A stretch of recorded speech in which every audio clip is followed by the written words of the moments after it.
Ladies and gentlemen, we are live. We are live and back at it again, folks. This is Friday night. This is Smackdown. The Tribal Chief is returning, and we welcome everybody to the Wrestling for Life Network. It's going to be a fun one here on the channel tonight, plus a little bit of Rampage.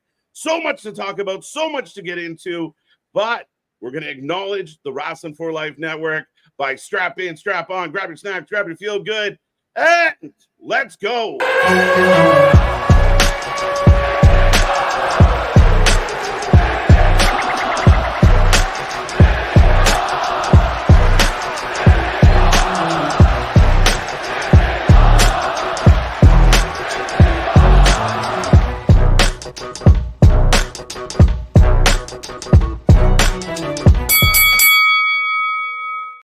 Ding, ding, ding. We are live and back at it again, folks. Like I said, we are the Wrestling for Life Network. This is a Feel Good Friday. Happy weekend, everyone out there. I hope you're happy, healthy, and safe. Make sure you get in that chat. Click all the buttons. Be a part of the fun. Be a part of the show as we dive into WWE Smackdown, a highly anticipated Smackdown, the fallout from SummerSlam. The Tribal Chief returns. Who is with them? Who's going to step up to him? What does this mean for Solo and the Bloodline? We're going to find out. Me and that pretty face have you for the next few hours here tonight. But if you haven't hit that like button, if you haven't hit share or subscribe, make sure you do so. Don't forget the super chats, and we will take a rating out of 10 at the end of the night so everybody can give their 2 cents on how they felt about the show. But without further ado, I will remind you, I am Mr. Every Night KJ White, the Iron Man of YouTube, and that is Big Nick. Ladies and gentlemen, boys and girls, children of all ages, the Wrestling for Life Network proudly brings to you its YouTube tag stream champions of the world, the Every Night Delight, KJ White. I'm Big Nick, and I do want to say this, though, first and foremost. T's and P's to Kevin Sullivan's family, friends, all of that. This one kind of has a big splash, my guy. The guy was so influential in a lot of stuff and had a hand in so much in pro wrestling. Yeah, I mean, T's and P's, 100%. Kevin Sullivan, and we talk a lot nowadays about Bo, and we talk about Bray and the fanfare and the guys like the Undertaker. Kevin Sullivan was one of the OGs of that kind of that vibe, that spooky vibe, and he had people back in his time with kayfabe being so strong, believing he was a Satanist, and he was just a great mind. But like you said, his ripple effect, the wrestling lives he's touched, right up until his passing, will be his legacy. So thoughts and prayers to his entire family, to everybody out there. Another good one gone, Nick. Right. And now I still just instantly popped in my head as Sullivan, my son. Yeah. But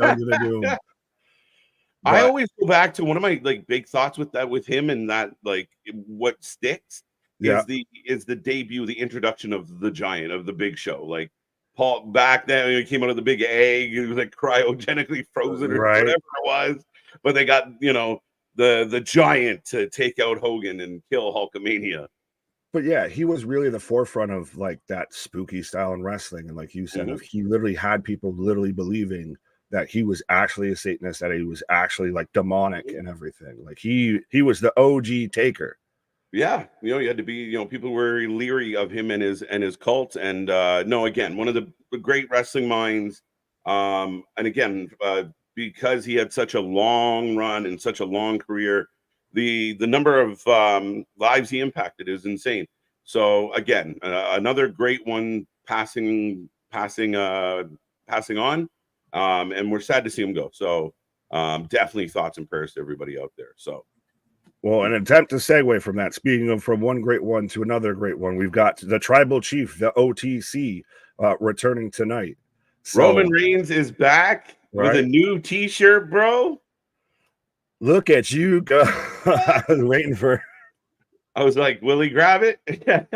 Oh, yeah. You got the new shirt, bro. Look at you go. Right. No, OTC, a lot of talk about, and I'm sure he'll call himself original Tribal Chief, only Tribal Chief. He'll make it very clear what that O stands for when we get there tonight. We're scheduled to get a Bloodline segment. So does Roman open the show? Do we save Roman to the main event spot? Main event, you hold him right to the end? I think Cody starts it off. Maybe you tease a little bit. He mentions about Roman showing up, but you don't get Roman. You build that anticipation till the very end. That's going to be the last thing, especially because how are you going to follow it up? And we still don't know exactly what's going to happen, because is it just Roman? Does Roman come with friends? Does Roman come with Heyman? Does Roman get stomped out when he gets circled by, 3 Fatus and an idiot? 3 Fatus and an idiot. But yeah, no, I mean, part of me thought, does Roman open the show and then it's Cody that comes out, not the Bloodline? Cody has some words for Roman. And they have a bit of an exchange, kind of like what you said, the same thing of addressing the fact of, my biggest enemy for the last 2 years just helped me win or retain the title. Not expected. And accept it and just move on. Accept the win, my guy. Don't question it. Don't question it. A win's a win. You got the win, so just keep moving. Well, and we still have to answer what's up with Jacob. We still got to see what's going on with Randy Orton, KO. They made the return at SummerSlam. How will they factor into the situation? How will they be a part of the storyline? Will they branch off into, is it a tag team they set up, RKO versus the Gorillas of Destiny? What will happen here? Yeah, that's gonna. Well, is tonight's SmackDown going to be better than this week's Monday Night Raw? That's going to be a true question, I think. Every show, I'm hoping are at least comparable, because it's got the makings, it's got the framework to be, on par. On paper, this is a heavy show. Like, you're not lying at all. And folks, I will say hello to everybody out there in case we haven't done it properly yet, but we will get to that chat, so keep filling it up. We will click through roll call and say hello to everybody. But yeah, Nick, this one is stacked. Cody Rhodes segment, Street Profits versus A-Town Down. Jade taking on Alba Fire should be interesting. LA Knight segment where he's going to celebrate. We'll probably figure out what's next for LA now. Andrade versus Santos, which will really help. DIY taking on Pretty Deadly. And of course, like I said, a Bloodline segment of some kind. Right. Well, did you see the post of LA Knight of saving the U.S. title in parentheses one day at a time? And it's him in a painting like he's in Washington crossing the Delaware and everything with the U.S. title. Yeah, I mean, we knew if he was going to win the title, if we knew, like, for a long time, we've been wanting him in that title spot, because we knew no matter what belt he won, he was going to bring some level of entertainment to it, some level of, he was going to make it his and make it stand out and make it something different. So far, as expected. Absolutely. Now, who do you think could potentially challenge him? I know we've got a U.S. #1 contender match tonight between Andrade and Escobar, but could we see an AJ Styles show up and he challenges LA Knight, or does Logan Paul want a rematch? I saw something floating around to where he was going to sue LA Knight because of the stealing of the truck, but I don't know if that's exactly a good thing with Logan and lawsuits to bring up right now. Yeah, maybe not. WWE and lawsuits, you probably don't want too much of that going on in Google search history, so maybe you don't do that angle. Yeah, 100%. I think that the lawsuit thing's interesting. I don't know if you run back Logan right yet, because again, it'd be very interesting to see. I think Logan's going to be quiet for a little while, do some other stuff, let some other things kind of simmer down, and he'll be back. But I think Santos, I feel like they had been setting up Santos, which, I mean, is hard for me to say because he's going to have to go over Andrade to get there. But I could see Santos being the first one up to the plate. I don't see him beating LA Knight, but I definitely see him as a decent first, heel to kind of throw at him. Yeah, well, because I think you would expect that LA Knight's not going to drop the title in his first feud. So it might make more sense if he goes against Escobar. I'd like to see him versus Andrade. I've really liked this new Andrade that they've had in WWE, especially his past couple matches with Carmelo. So him versus LA Knight, I think, could be really good. But you would only do that, I think, if that's going to be a continuing feud. Escobar, I think you can throw him in there. He takes it out and you reshuffle the deck.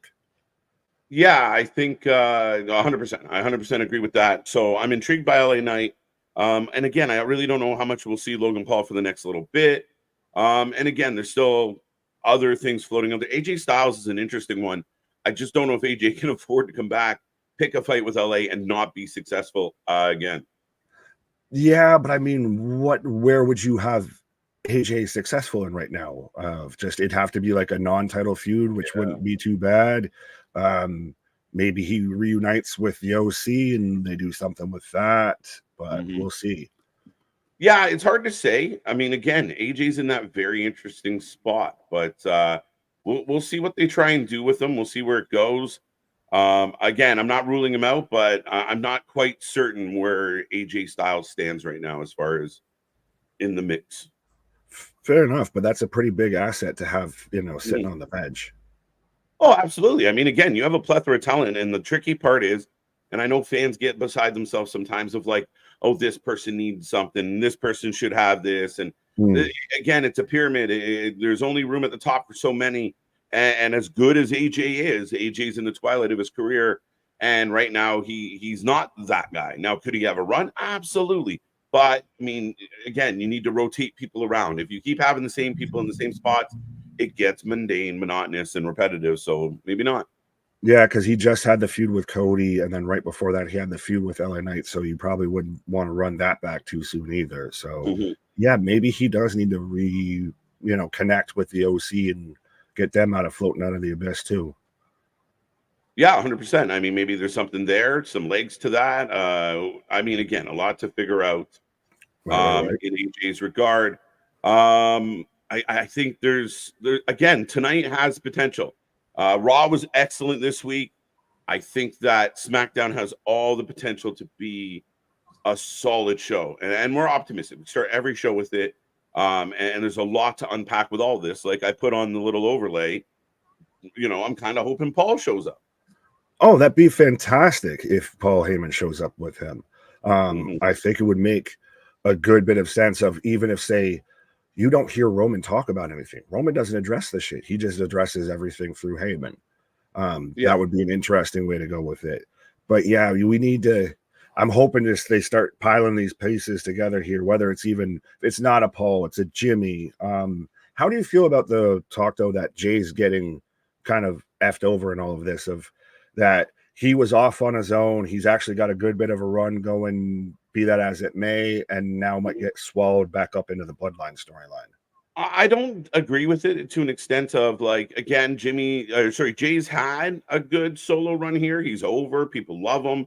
The entrance, people are into it, but he's not exactly going after what we expect him to go after. So doing a stint, like does he stay with the bloodline forever? No, but helping them out, maybe, and maybe he doesn't. Maybe that's why they've got Kevin Owens and Randy lurking around because maybe they don't go to Jay. Maybe Jay doesn't get back to this. I don't know, but I don't think it's a bad thing to put him back in this because he's going to get a huge pop. People are going to love to see it, Nick. Oh, absolutely. I think you can still have him be unique and everything. I don't think if these four of Jimmy, Roman, Jay, and potentially Sammy all get back together again, I think it's Yeah. more like the Avengers assemble a little bit more than, everybody just falls in line. Everybody's got their own Yeah. kind of character and their personality now that's been established since, they've all split apart and Romans went away and everything. Like you're not just dropping the yeet after all of that merch and everything, after No, literally paying for the trademark, you're not just letting that go yeah. away. But I don't know why the assumption is that like if he rejoined the bloodline, they'd stop eating. Like he'd still have his own personal identity amongst and I think that's always been the way, Larry. Like we saw, throughout time, like different personalities make the group. You don't all have to. I don't think he loses anything. I don't think he gets screwed over. I don't think he is still going to be main event Jey Uso. He'll still make people eat when you give him the mic. And I think he'll get a huge pop for helping the good guys. Right. Well, that's the thing. Now Roman's the good guy. That's the weird part to think about. Right? It's a funny thing to think about how quick that changed. And he wasn't even on TV. This man turned babyface and was never on TV until past Saturday. Right. But with all that being said, folks, we will be live in about 15 minutes, just under 15 minutes now, as I still have TMZ on my screen. But yeah, right. We're gonna dive into everything. We will stick around for Rampage / our SmackDown post show tonight. We're back at it tomorrow for Collision, so don't miss out. Don't be a part of that. We're getting a bull rope match, so make sure you hit like, make sure you hit subscribe, and if you want to do us a solid, click that share button and share this link anywhere people are talking wrestling. Spread the word. But I think, speaking of spreading the word, Nick, we will say hello to those who are here during the pre-show on this wonderful Friday. Yeet. Yeet. Kavan. Oh, I think you got it right the first time. There you go. Alexis, good to see you. Yes, he did. And T's and P's on that one. Damien, good to see you. Eric Tate, welcome back. Saffit, Wizard of Odd, I like it. Freaky Friday up in the house. Kevin's with us. Big Dog back at it again. Christian Power, always a pleasure, sir. Mike, I see you. Neptune's Kraken, I think that's a new name. Original Tribal Chief is finally back. Let's go. So a vote for Original. The OG. Yeah, that needs to be the poll. We can put that up right here. That poll. Oh, it's already on. Okay. I can't remember. I put it back up. I think. Good Friday night tonight. Let's go, Kira. I hope you're doing well. Happy birthday to Alexa Bliss and rest in peace to Kevin Sullivan. Absolutely, Dale. Always a pleasure to have you here, Mr. Golfer Clay Lewis. I see ya. Our big heel fan. Blaze Trip, Luna Trip. Welcome back. Phil, what do you got, Nick? I just real quick, I like this one from Mike Rouse saying, I like to say Wrestling for Life made the reaction to Randy appearing on Raw. I appreciate that. We try. Yeah, you get a star. But we do. We're the reaction to all the action, the alternative commentary to all your wrestling. Right. Sorry, I didn't mean to interrupt. Yeah, not at all. You didn't. Neptune, what's up? Steve G, good to see you, by the way. Jordan, I see you. 316 MMA. Welcome. Do we have to talk about the AEW? No, we don't. We will. And I'll say this real quick, because I know we talked about this a bit last night with, Anthony and special guest Geekbox, which, by the way, if you didn't go and check out the Dirt Sheet debates from last night, go and check that out. Shout out to homie Geekbox. But no true pro wrestling fan wants AEW to fail, like TK is saying of how, there's people out there trying to stop AEW. No true person who cares about professional wrestling wants to see AEW fail. Christ, we cover anything and everything in wrestling. We're addicts to wrestling. Let's just admit it. We want more wrestling and more good wrestling. That's the thing, is it's not that we just don't want it to succeed. We want it to flourish. We want it to be a home for all of these guys to go there and do well and have great careers and be a challenger to WWE, to this company, to that company, to where it just creates a good market for pro wrestling. But you need to be open to taking criticism, and that's the big issue. You need to be able to listen to somebody, to negative feedback. Yeah, the delusions are the delusions. We wanted to get back to where it was exciting. Why I started doing these streams and doing this content is it was exciting. It was new. We're rooting for it. We really are rooting for it. But you said the word addict, and not to be overly dramatic and a bit of a hyperbole, Nick, like it's like being friends with an addict. If you've ever been a friend and you're like, dude keeps fucking up and we're trying to help him, but he doesn't believe us. And we're just watching him dig deeper and deeper. That's what Tony Khan's like. He's just got the blinders on. He's addicted to doing things his way and blaming everybody but him for the problems. And it's becoming so glaring that and I feel like his tribe of faithful are getting smaller and smaller. Like I'm feeling like less reaction from people. Like the diehards are still the diehards, but there's less of them.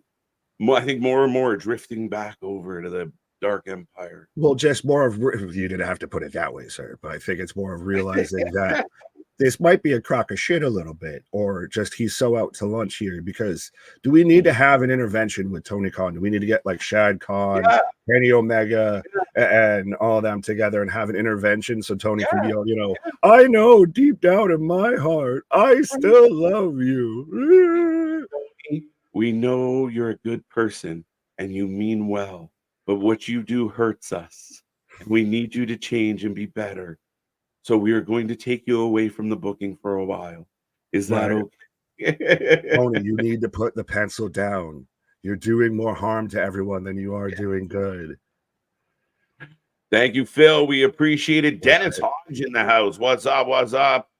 Eric, good to see you. Eric, we got lots of Erics. Eric and Eric. Dale telling everybody that the show will be on Fox. So, well, Anthony and John CIC are having issues because of foosball. So if you're having an issue right now because preseason foosball's going on, then A, it will be just your coverage or your reaction. We'll let you know everything that's going on. Or B, there's watchwrestling.something that may work for you, that may aid your needs. Yeah, pause. Don't be going in my back door. Pause, as we are about 9 minutes away from the start of the show. I guess 8 now, but folks, get in that chat. Over under Curtis, good to see ya. Over under 9 commercial breaks tonight, folks. Get in there. Let us know what you think. Over under. Actually, what I'm going to do for the first time. Oh, you're going to make it a poll? I'm going to make it a poll. There we go. But I'm taking the over on that. 9 seems a bit low, even though I know probably the last segment we won't get really any, so they'll squeeze a ton in beforehand. But Curtis said, I'll go over. I'm going with you on this one. There we go. But Curtis said, let me talk to you. The weekend always starts with everybody saying wrestling for life. Yeah. Hey, that's pretty dope. That is pretty dope. Too.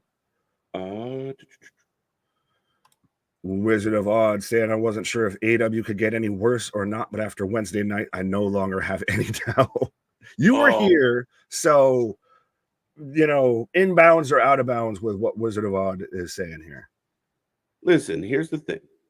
I can still say truthfully and without bias that maybe I might have 6 total, but I still think it's one hand.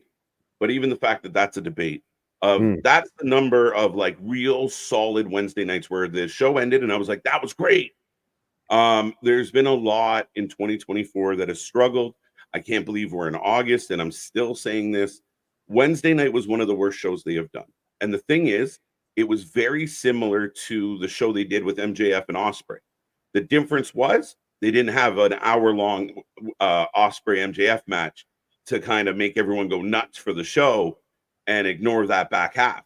A lot of it doesn't make sense. I'm hearing AEW fans frustrated of like, I don't know who's who. Everyone's a number 1 contender. They just announced they're going to do the gauntlet at the casino thing for another number 1 contender. Right. None of the stories are lining up. I think MJF feels watered down. Ospreay is amazing, but he can't do it all himself. And then you go right into the same shit. Jericho comes out. People turn their TVs off. Then Sasha. Then it's just you're making a big deal about hologram. You're making a big deal about Mortis. Like, what are we doing? Like, these are not people that are going to sell a national product or keep wrestling fans truly invested. What are we doing? So I mean, again, I think even the in-ring action is lacking. MJF Fletcher, hell of a match. Not much else to talk about. Fair enough, bro. I think that's where AW is going, bro. It's very much up that alley, bro. Like everybody talking about, they put Mortis and hologram on the official AEW page. Is that epic? Like, is that saving? Who cares? Like, oh my God, woo! Who's next? Facts. Well, if that's your big debuts, that's the thing is I think Tony's relied a lot on the, huge signings, the big gets, and now those have dried up. Those have gone by the wayside because now you have people publicly jumping ship. Theoretically, you have it almost all but confirmed by most people that Penta and Fenix are going to WWE or at least leaving AEW. Ricky Starks out of AEW. Daniel Garcia, allegedly he's re-signed, but there was still potential talks and thoughts. That's why they even did the whole angle that maybe he doesn't come back. Yeah. I mean, again, it'd be really weird to me now. Like, I more and more doubt the fact that Ricochet is going there. I just can't imagine jumping onto that ship right now. What? It's hard, isn't it? Oh, well, Anthony was saying that nobody should go to AEW last night. He did. But I'm more of the thought of it's gotten all quiet on the Western front when it comes to any of that discussion. And we know Dave Meltzer can't keep his mouth shut about anything. So 100%, if there was anything going on in that way with that regard, you would hear about it. You would have somebody saying something. Yeah. AEW is a goddamn sieve when it comes to dirt sheet stuff getting out. So there's got to be nothing happening because there is no talk about anything. It's really quiet, right? It got really quiet. So we'll see. And I mean, transferring back, I mean, to me, Raw was outstanding. Some people said it was the best Raw of the year. I don't know if I went that far, but it was one of the best. It might better than Raw after Mania. Yes, 100%. I said that the night of like, I felt like me and a lot of the fans, I can't remember what your take on it was, but I think we were kind of the same. where we Right. weren't overly thrilled with the WrestleMania. And I was trying to justify it of like, well, if it's always amazing, then we expect it. And I remember people being like, well, they make us expect it. And That's I'm the like, one sure. time it's supposed to be amazing. You have one, it's like fucking Santa. You have one day of the year you're supposed to show up and you don't. I want a pony, damn it. All right. I need the Turbo Man though with the Rock'em Sock'em Jetpack. Yeah. Right. So, yeah, I mean, I think that it was definitely better. It felt like a big Raw after a pay-per-view. Bronson Reed surprising us, like lots of twists and turns, things we didn't expect, starting new storylines, bleeding out the ones that started at SummerSlam. I thought a lot went really well on Monday, and for 3 hours we were jazzed and pumped. You were here for the whole 3 hours this Monday for that reason of like, wait, they're gonna main event the Wyatt, son of a bitch. Exactly. But that's the thing, it's gone so much to its can't miss. And I'm sorry, Bradley, we'll get to your super chat, but we talk a lot. Yeah, But we do. it's 100% they've validated and made it the A show. So that's why it's the interesting question of, is Roman Reigns going to make this, feel again like it's the A show? We've got a 1A and a 1B, situation here. Yeah. Well, I think it really does, as I'm getting the credits for TMZ, folks. So momentarily, Nick and I are going to sync up our coverage. If you want to play along and see if you can sync up with us, by all means, give it a shot. If you can't see WWE Smackdown right now, make sure you follow along with us. We'll keep you posted on everything going on. Big shout out to Anthony. I saw you in the chat. I know we didn't get to you a whole lot, but rest in peace, Kevin Sullivan. Thank you so much, Bradley, for the super chat. And aka the Taskmaster. Definitely T's and P's. Thank you again for that super chat. But momentarily about to start the show. And for my money, I'm looking forward to this one. Don't forget, also a big shout out, like Nick mentioned earlier, Geekbox made his Dirt Sheet debut. Dirt Sheet Debate debut. He's a master debater now. Debater. Big shout out to Geekbox. And we got more surprises and more tricks up our sleeve coming your way. Make sure you are a part of all the fun, as I'm still on commercial break. And I will let everyone know that our next episode of Wrestling Court is coming soon. It will be the custody of Dirty Dom all over again. We're going back to 205, Nick. Right. It's we're running back the clock as Dom will go on trial. The lawyers are going to battle it out. So, folks, we got tons of content coming your way. Make sure you're a part of all of our shows, as we can't wait to bring more to you. Absolutely. As we were up to, I was going to say, we were up to 97 and all of that. We were tiptoeing. I think we were at 1.99. We were one away before the show kicked off. So let's see if we can get to that triple digits right before the show kicks off or right at the start of the show here, folks. So be a friend, tell a friend, like, share, and subscribe. What? I'm still on commercial, Nick. How you doing? I'm still right there. I got Aspen Dental. I don't know if Aspen is a good thing I want around my mouth. Yeah, keep your Aspen. Keep your Aspen over there. You sit your Aspen down. Right. You fix my teeth. Take live for a client. Don't know what that means. We don't even know who's defending who or anything like that. But yeah, I see what he's saying. I got it. It went over my head for a second. Yeah, but I am getting then. I am about to get now. Then. I have then. Don't you get now? Now. Wow. Nick. All right, we're on down. now forever. Yes, I just got forever. And we are, drum roll, please. Together. There we go. All right, ladies and gentlemen, Nick and I are synced up and ready to go. It's going to be a fun one here tonight, like we said. Going back to Cleveland to kick this one off. Get in that chat. Be a friend, tell a friend. And if you can hear my voice right now, make sure you take this link, share it anywhere you know people are talking about wrestling, as we want to see this get over into triple digits and climb even higher. Right. I saw somebody that was trying, I can't remember who they were saying of how we should have like, it's like a Logan Paul, Machine Gun Kelly, and like a LA Knight, Eminem mixed tag team match or some shit like that. Okay. LA Knight and Jelly Roll versus or even we just do complete celebrity. We get Jelly Roll and Machine Gun Kelly versus Eminem and somebody. I just remember them throwing in Eminem because Machine Gun Kelly.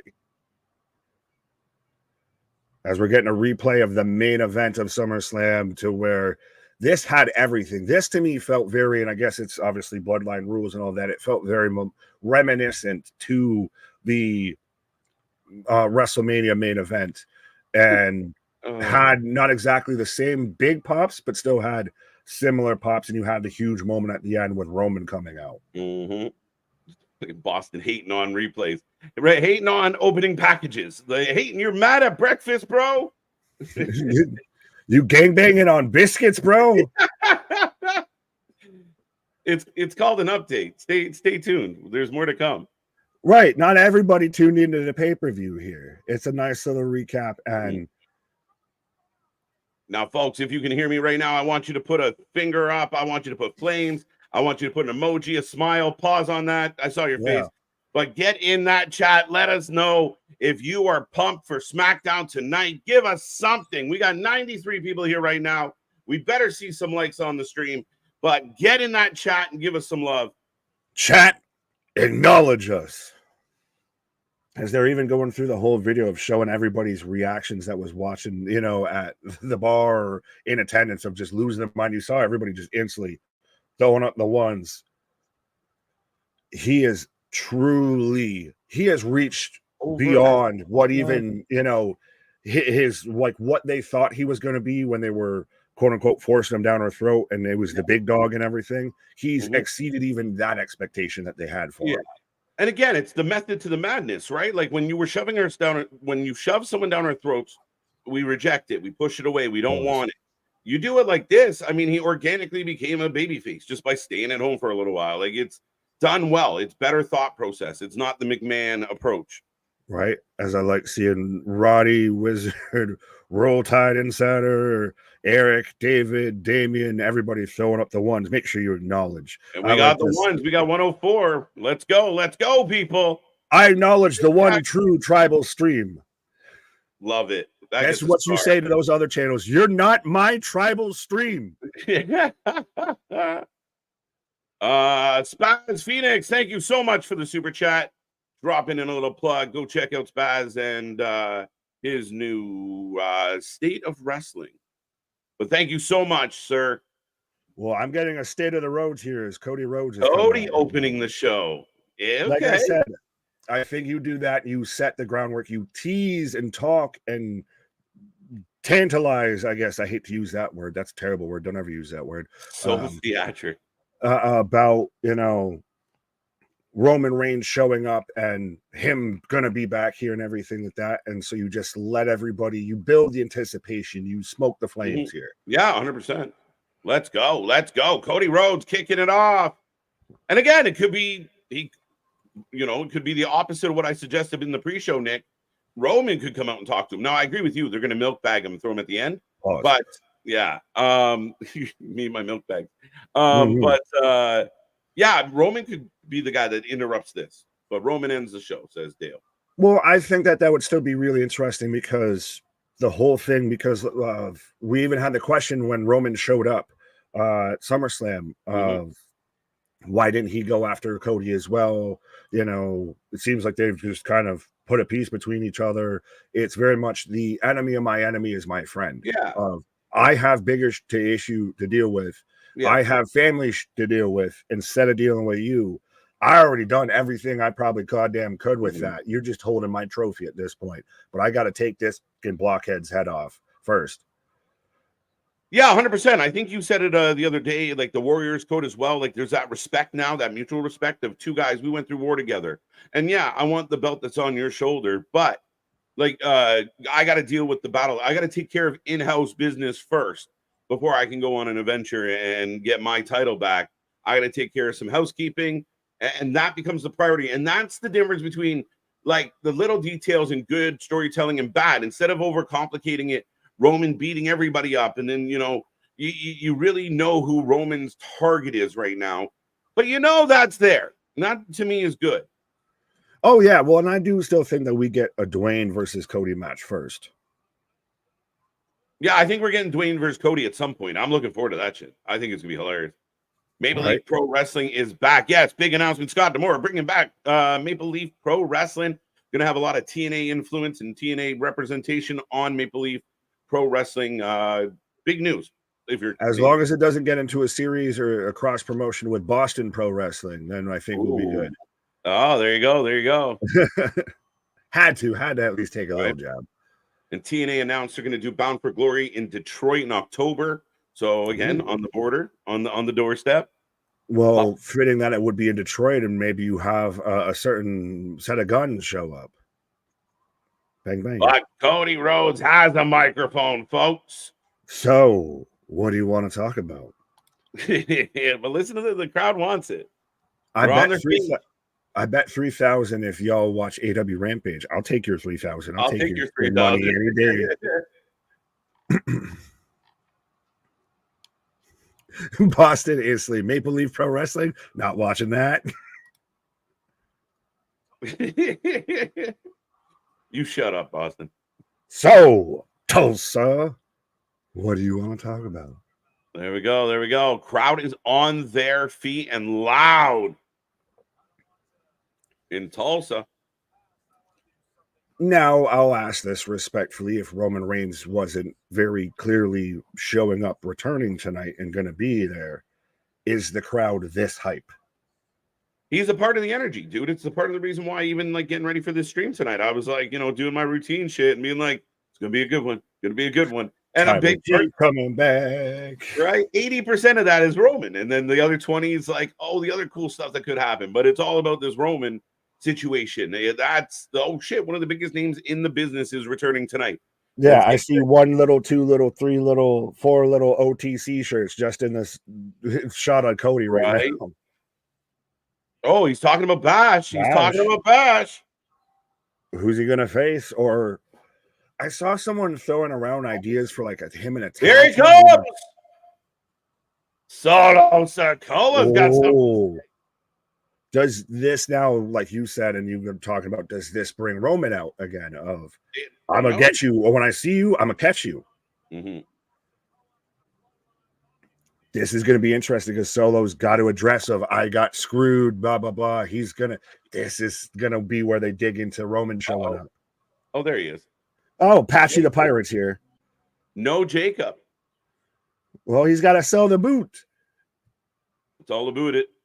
He's all about that. And still, even I always like that those three will come out and Jacob's just the one that just shows up out of nowhere to pick the bones. Right. This is good. Solo, I don't care what these people want to hear. Shut your mouth, Tulsa. Solo coming out smoking. Solo's been so good so quickly, like so unexpectedly. He puts it, he's good in the ring. He's really good on the mic. Oh. God damn, already with a blackout. We need to over-under more on the blackouts versus commercials. Dear fans, if you're buying like front, like visible seats, stop flipping the bird. You're not cool. You're fucking up my viewing. Well, no, but that's some weak sauce from Fox to do that. Yeah, I mean, you're putting on live sports. What do you do? Yeah, but I mean, you couldn't blur it or nothing. Yeah, they don't have the technology. They're just like, fuck it all. Right? Boston, sorry, this popped me. Boston saying, that's number 2 from Austin Powers. You shut me. Or no, that's Will Ferrell's character. Yeah. Number 2. Oh, wow. Cody talking shit. Fired up. Cosplaying Tribal Chief. At SummerSlam, I beat you right here. Alex, what up? Delusional. Holy shit. Cody Rhodes just shit. You don't have any claim to my belt. He just dog walked his bitch. Dog walked him huge. Well, what do you want to talk about? Good God. Oh, body bag. Cody Rhodes just put your we're going to get music. Body bag. Randy, what are we going to get? There's got to be somebody as. Oh, there's Buzz. Jacob's here. Turn around. Yeah, turn around. KO with 2 chairs. It's KO. Let's go. Happy birthday, Jason. Yes, Jason was saying it was his 43rd birthday. Can I have a birthday shout out from the Wrestling for Life? That is what I want to talk about. Absolutely, Jason. You can have all the birthday shout outs. And if this man can figure out how to do the thumbs or whatever kind of hand gesture you got to do for the balloons. Gonna make me an asshole right now. Two. It doesn't just no balloons. They bopped. You know, there we go. You at least you got the fireworks. You got the pyrotechnics here. I'll be right here. As the Bloodline backs down, KO should just drill Cody in the back. Let's go. No, it's gonna be Randy that's going after the belt. 43. I'm catching you, Jason. But happy birthday. Thank you for spending some of your special day with us. We appreciate it, and I hope you had a wonderful birthday, a wonderful day. And we're off to a hot start here on SmackDown. Right, and that's KJ's tip of having a summer birthday, folks, is make sure you get an ice cream cake. Has to be ice cream.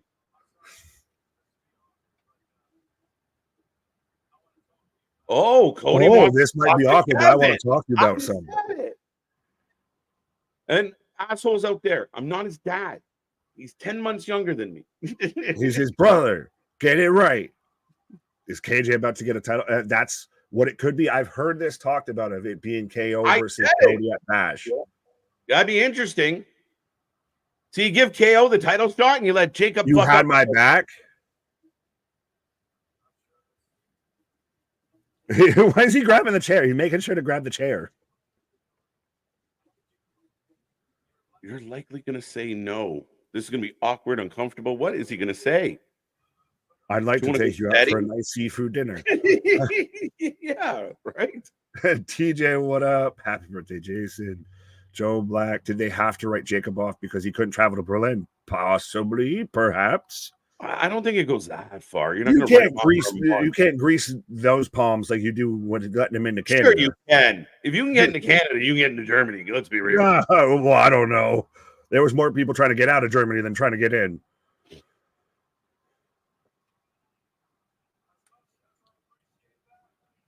Did you just offer him a title shot? KO says he doesn't deserve a title shot. But that's literally what Cody just said. I know you're going to probably say no to this, but I have done nothing to earn it. Look at my win-loss record. Hey, I'm not you don't have to put that on the screen and everything like another company. Cody looks like half a carrot. As opposed to a full carrot? Yeah, he's not, but he hasn't gone full carrot. He's almost there. That, like, the makeup is not huge. Yeah, everything's great. On. I have the greatest challengers, the greatest title. I've met girls at raves with less makeup than this man has on his face right now. Oh, yeah. Maybe it's Maybelline. He looks. Every time I need somebody in the trenches, you are there. You called that. Yeah, well, that's what I think it was going to be, because I still think we're going to get Cody versus Randy. Like, there's so many good, interesting potential title challengers for this. Mm-hmm. What if the case is this? What if he says, all right, it's going to be KO, Cody at Berlin, because they're going to burn it down. They're going to have a really good match. Right. But that's the catalyst for Randy being like, I had your back. I was your friend. Randy's getting his shot at Gunther, though. He can't bitch. That's the thing, is you got to have Randy. Randy's tied up. I'm thinking post Berlin, right? Fair. I mean, bro? That's the instant callback of like, bro, you had a title match. I'm sorry, you fucked up your shot. You fucked up your shot already because he loses to Gunther. It all fits. So Cody Rhodes is going to go to Aldis and ask, can he fight KO in Berlin? That'll be a hell of a match. Now, granted, it's going to be interesting because is it just going to be, we're not friends right now when the bell rings? Yeah, exactly. Boston popped me with this one, Nick. Yeah, it's amazing how you can make them matter, but you don't have to bring them up every fucking 5 seconds and shit and put them on screen. Well, yeah, because we don't, like, off the cuff, we don't know what it is, but he, and I think almost it's one of those things of, I said it now, so when the internet says, well, why is KO getting a shot? They've addressed it. This is why. Cody's It's the same thing with Randy. Why did Randy get a shot? They addressed it. They got it out the way. And based on his spray tan, he's like one of the Golden Girls. Thank you for being a friend. Driving down the road and back again. What else we Your got? Your heart is true. You're a pal and a confidant. Thank you for being a friend. Sorry. So we're gonna get Jade versus Alba. We're getting the U.S. title #1 contender tonight as well. I wonder. I'm guessing we're going to a commercial break, but I'm not certain. I feel like we're setting up for that, so I'll click through some of the here of Samant saying there's qualifying match. Wait, that's what the fuck? What? So are we having like a mini tournament? Like at least it's not an eliminator match, so I'll give them that. Fact. But Samant saying Cody versus Moose, that'd be interesting. I think we might get more Oba versus Moose more than anything. True. No, Jim said this is crap. Show your work, sir. What don't you like? They're saying seriously, KO should have snapped on him saying, I'll take it in chair shot. Should just instantly heel turn. Just you, pal. No, that's pop-up book writing. That's the other show. This, you let it be, right? Like, again, you don't just go from, yeah, we're good. Like, there was no reason for him to do that at this juncture. And he's offering him a title shot. And you're like, do you want a title match? Whap. Like, wait, you know what that is? That's a McMahonism. That's what that is. That's a McMahonism. So give it time. And I like it. I like the idea that Cody's like this, again, uber babyface going to a fellow babyface and saying, you've earned this. But I think maybe Cody's got the best of intentions, but this might not go the way Cody expects it to go, which makes it fun. KO could turn. Right. Well, and then we are essentially getting, I guess, a mini tournament here because we're about to get another qualifying match. What have you between the Street Profits and A-Town Down Under, which I like that Austin Theory's graphic now is basically just like the old SmackDown font and everything. Right. As I'm getting a package right now for Raw this Monday. Monday. And Rhea Ripley kicks off the show. They're letting us know Rhea Ripley will be kicking off Raw. Should be out there for blood. But that's pretty crazy. I mean, you get Roman does that. Brock Lesnar does that. CM Punk does that. Cody from time to time. So the fact that Rhea's in that group of people who you tell us ahead of time, oh, by the way, tune in. Rhea Ripley's kicking off the show. That's pretty cool. If you, and I'm not saying you as in you, but I'm just saying in a general view, if you can't see that Rhea Ripley is one of the biggest stars in pro wrestling, male, female, whatever promotion, whatever 3 letters come before what company she works for. Yeah, she is one of the top talents in pro wrestling. So 100% that is justified, needed, deserved, warranted, all of the accolades. 100%. What's up, Anthony? How you doing? Welcome back, sir. Hope you are doing well and enjoying SmackDown tonight. Don't forget Saturday, we will get Anthony's latest edition of the TNA update. If you haven't been checking them out weekly, you're missing out. I've seen a lot of people comment that they're appreciating, if they can't see the shows, Anthony gives you all the ins and outs, the skinny on what's going on in TNA. So make sure you check that out on Saturday. And again, go check out our latest episode of the Dirt Sheet debate from last night. We're all 4 of us, including Geekbox, kind of had a fun time chewing some fat.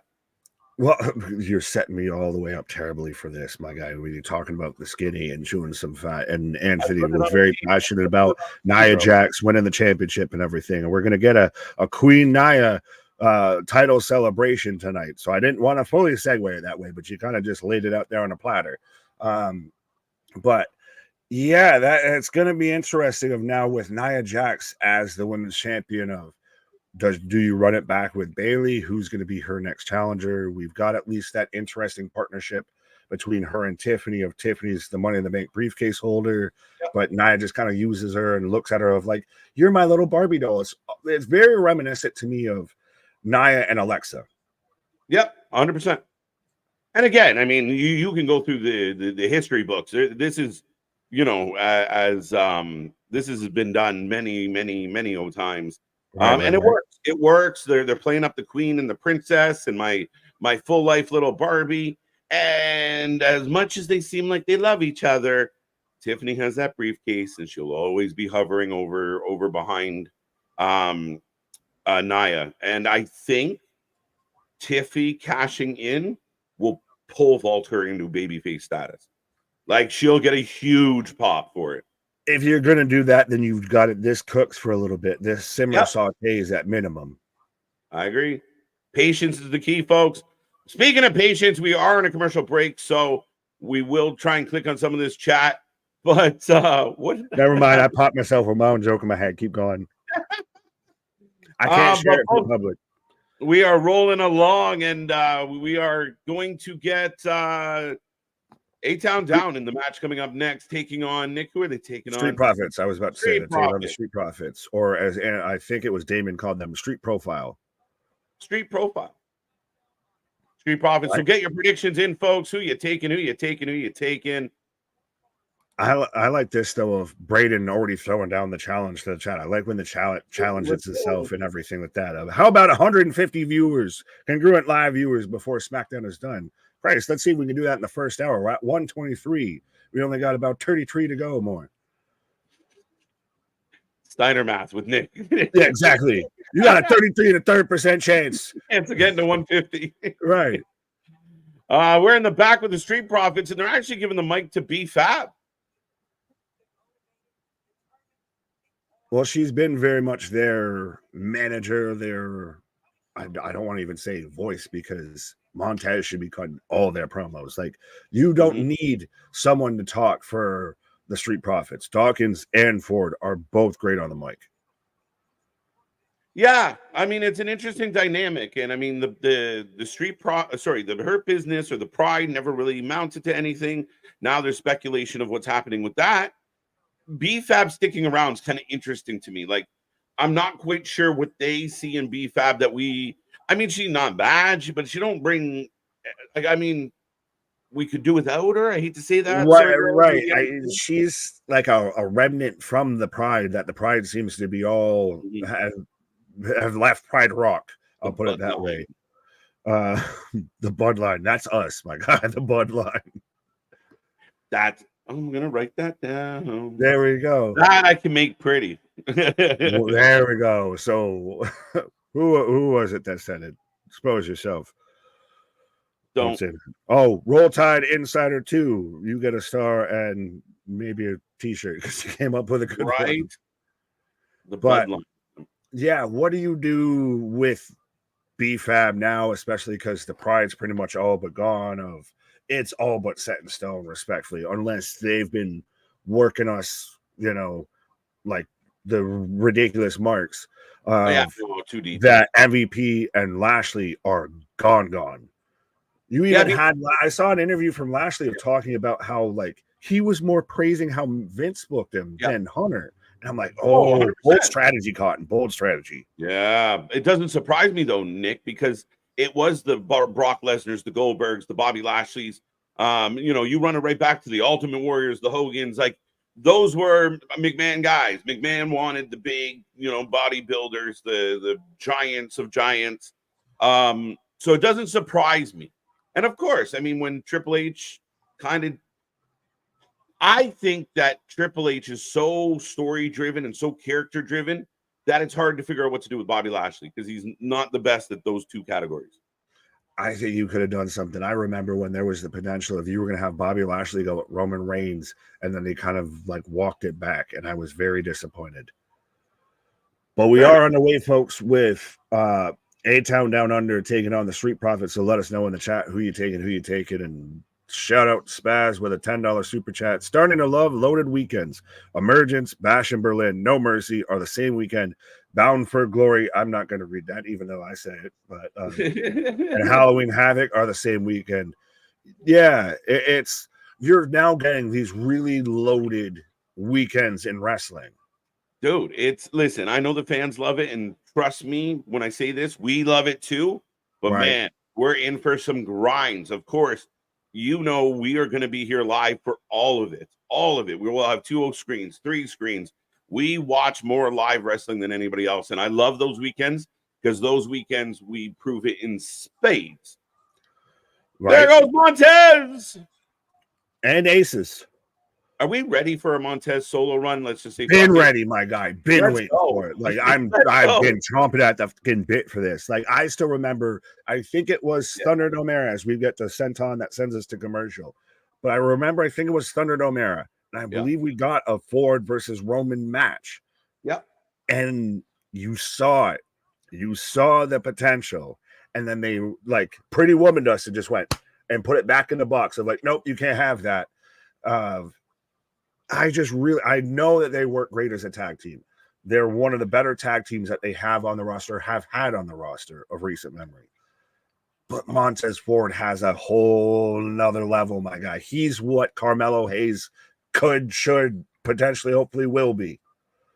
Yeah, man. I mean, 100%. And I think that we're bad wrestling fans, Nick. We're really bad wrestling fans because we're. Well, I know you don't need to say it publicly. We keep, break up the tag teams. We need more tag teams. I get it. You need some, like, if you get MCMG, you get the Lucha Bros. Yeah, maybe you can break up the Street Profits for a little while. Maybe not forever, but I don't know. I mean, again, it's a catch-22 because we want better tag teams. I just don't know what more do you do with the Profits. To me, they hit a ceiling.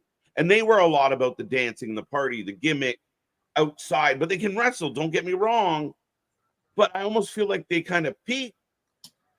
Are they a bit of New Age Outlaws of when you would have, well, you had Billy go for the IC belt, you had Road Dogg go for the hardcore belt, you have them maybe go their separate ways to the extent of that they can go after individual titles and still not like dislike or have any beef. Like they don't have to break up over tension. It's more of like, dog, maybe we just kind of need to do something else of, I got this opportunity to do this, you got that to do that, what have you.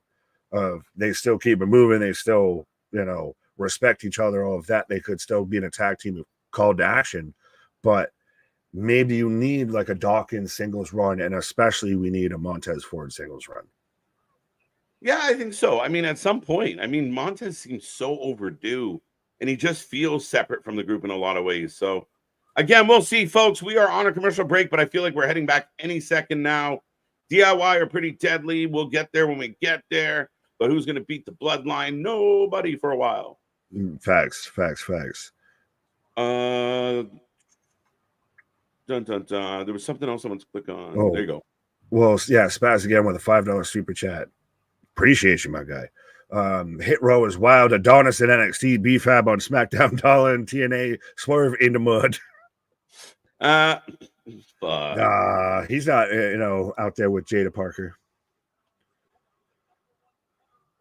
Oh, drop toe hold as we're back in action of drop toe hold from Theory. When are we going to get the Austin Theory babyface turn? Speaking of tag teams breaking up and singles runs and everything. They keep teasing it. They're teasing it right now like they're not getting along. And maybe that's why Theory has new gear. They 100% though just like made it easy for anyone that has 2K24. Now you just take the SmackDown logo and just like make it whatever his attire is. The old like giant bold letters, and that's his attire now. That's his whole logo. Like we just got this already on file, so you can just have that. We ain't gonna come up with some new shit for you. Right. Tagging a Ford. Giant. No one gets higher, I feel, jumping right now. No one has bungees in their, calves and hamstrings like Montes Ford and maybe Ricochet. Because this man constantly hits huge frog stars, 5-star frog splashes. I can say words. And then what was it, like a week or two ago, to where he literally jumped clean over the turnbuckle and hit a swanton onto the outside. Right. He's on fire right now, folks. Standing moonsault. 1, 2. KJ White looks like the wrestling Santa Claus. I'm sorry if I insulted you. Fuck you. No, I'm just kidding. Not at all. I mean, I keep bringing gifts, man. I keep bringing gifts. What can you say? It's only going to get worse. Gift of wrestling for you. More than once a year. That's for sure. Fucking more than once a day at times.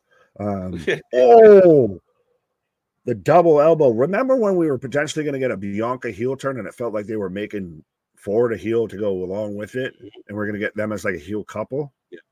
And that I thought that would have been a really good idea. Yeah.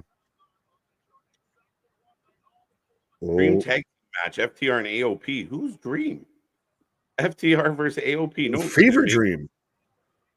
Yeah, I don't know if I'm there on Dream match. It'd be a match. I feel like we saw that in NXT at one point. Oh, probably. Dawkins I like that though. Of just got rid out of nowhere, just shows up, just yeets him over the barricade, and then even still, the cameraman's following Dawkins like he's getting fumbling like he is. Right.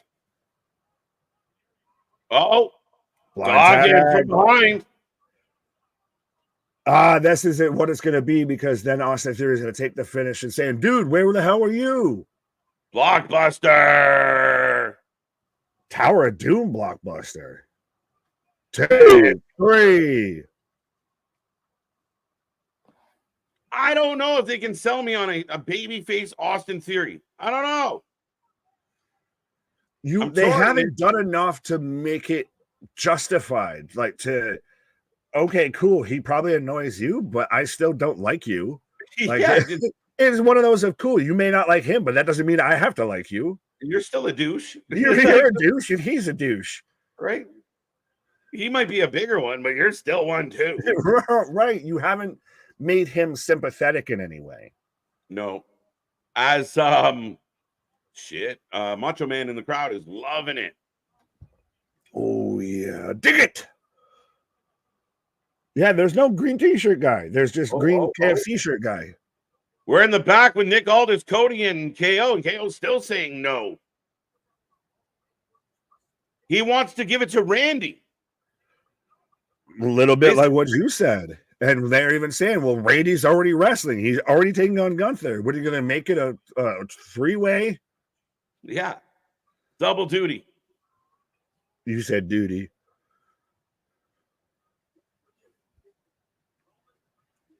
You're gonna give it to Roman. If you don't take it up and give it to Roman. Nah.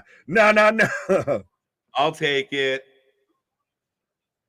Steve, where's Steve? I'm waiting how long was champion for? You kidding me? Sorry. Nothing. We're good. Dude.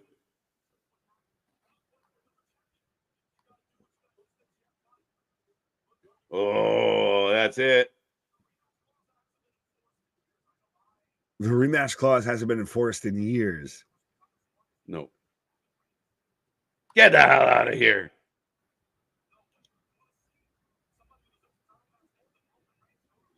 If you want to see someone who deserves a title match more than Roman Reigns, go to the locker room. Nick is going to say it's you or Roman. You decide. Right.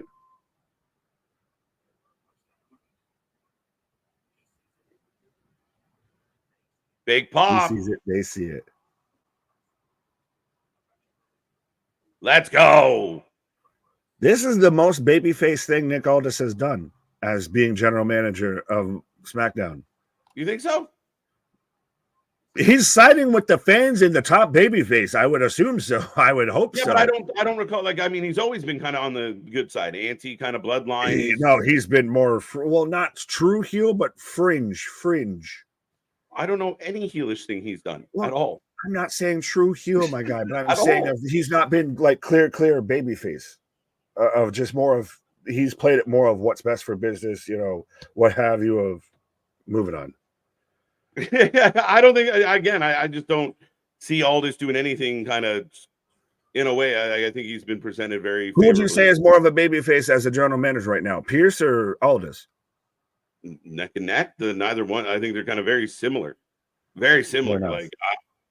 Like even when like you had like all the issues with Paul Heyman and that, it was very much like babyface Aldis was shutting down heel Bloodline for acting like dicks. No, it's fine. I haven't seen anything that would make me feel like, oh, this is different from anything else Aldis has done. Fair enough. I was clicking on the super chat. Baz, thank you for the $5 again, my guy. Jesus, making it rain with you, right? Making it rain on them hoes. With the IC on Braun now, make it the big beefy boys division. We'll say it that way. Bronson, Strowman, Otis, Ivar, Odyssey, Akam, Razor, Brutus, Julius, Gallows, Omos. It sounds like on Dancer, on exactly. Right? I'm fine with that. Of a big beefy boy division, pause. Yeah. Right. Break number 3 from Curtis. Yeah, I mean, again, you have a lot of opponents you can set up. I think they're doing a good job with the mid card. Like we said with Raw, Raw doesn't feel like it's boring in the middle. Raw's cooking right through the middle. And I love it. I really think it's great. So keep it up. Keep it up. Right. Yes, boss. I got you. I took the L. Move along. Laugh if Solo screws Cody just to have it easier in challenging KO for the title. I kind of want Jacob to screw KO, and that leads to KO Jacob. Yeah, that is a match that does kind of need to happen, of just those two, no holds barred, really just let them go hell for leather. I really would like that. Barn burner. But ladies and gentlemen, actually, I should check on how this one was doing. 73% of the people think the commercial count will be over 9 tonight. So we'll see if we're at like 2 or 3 now. Yeah, we're at 3. 3? Okay. Cody. Yay or nay. There we go. All right, folks. So KO will challenge Cody Rhodes at Bash of Berlin after much protesting from KO. What do you think? How do you feel about it? Let me know in this chat. Do you like it? And how? What has the better chance of being an upset to you? Kevin Owens over Cody Rhodes or Randy Orton over Gunther? Bigger upset to me would be KO over Cody, just because Cody. I wasn't. I know, and I get that. I wasn't asking which one would be the bigger. I'm saying which one do you think has the bigger percentage to happen? Oh, I think Randy would be more likely to happen. I just don't see Cody losing his belt. So you see the Austrian losing in Berlin? No, but I think that's more likely than Cody. Fair enough. They might be like 2% and 3%. They're both like negative 2%. So it's really like they're both not going to happen. Dirty Dom needs the IC. Ooh. Dig in on some of that heat. I don't know if he does. He's got so much going on without a title. Yeah, he needs, he's got enough distractions. He's got enough things that he needs to handle. Yeah, and I don't know how you sell us on Dirty Dom beating Braun Breaker at all. And hell no, unless it's, Liv interferes and Finn interferes and you've got literally the entire Judgment Day gets involved. Yeah, you'd have to hit him with a truck. Well, getting hit by Braun Breaker is like getting hit by a truck. So, I mean, counterpoint. Yeah. Long stretch. I would love to see Jordan Grace come out during the Nia Jax celebration and get in her face. Big dog. I threw that out there last night just to mess with Anthony. But man, how cool would that be? Of like, nobody in this division is big enough, strong enough, bad enough, and out comes Jordan. But again, Nia's a much bigger lady than Jordan. But yeah, but what if she won it and then Tiffany cashes in on Jordan? That'd be insane. As am I. So I agree with it. Like it's crazy. Like, I mean, that it could happen. That's the insanity. It's crazy to even think that that's a possibility. Yeah. That's not. You're not a lunatic for thinking that could happen. You're not just uber fantasy booking. Like, no, there's a legitimate potential that could happen.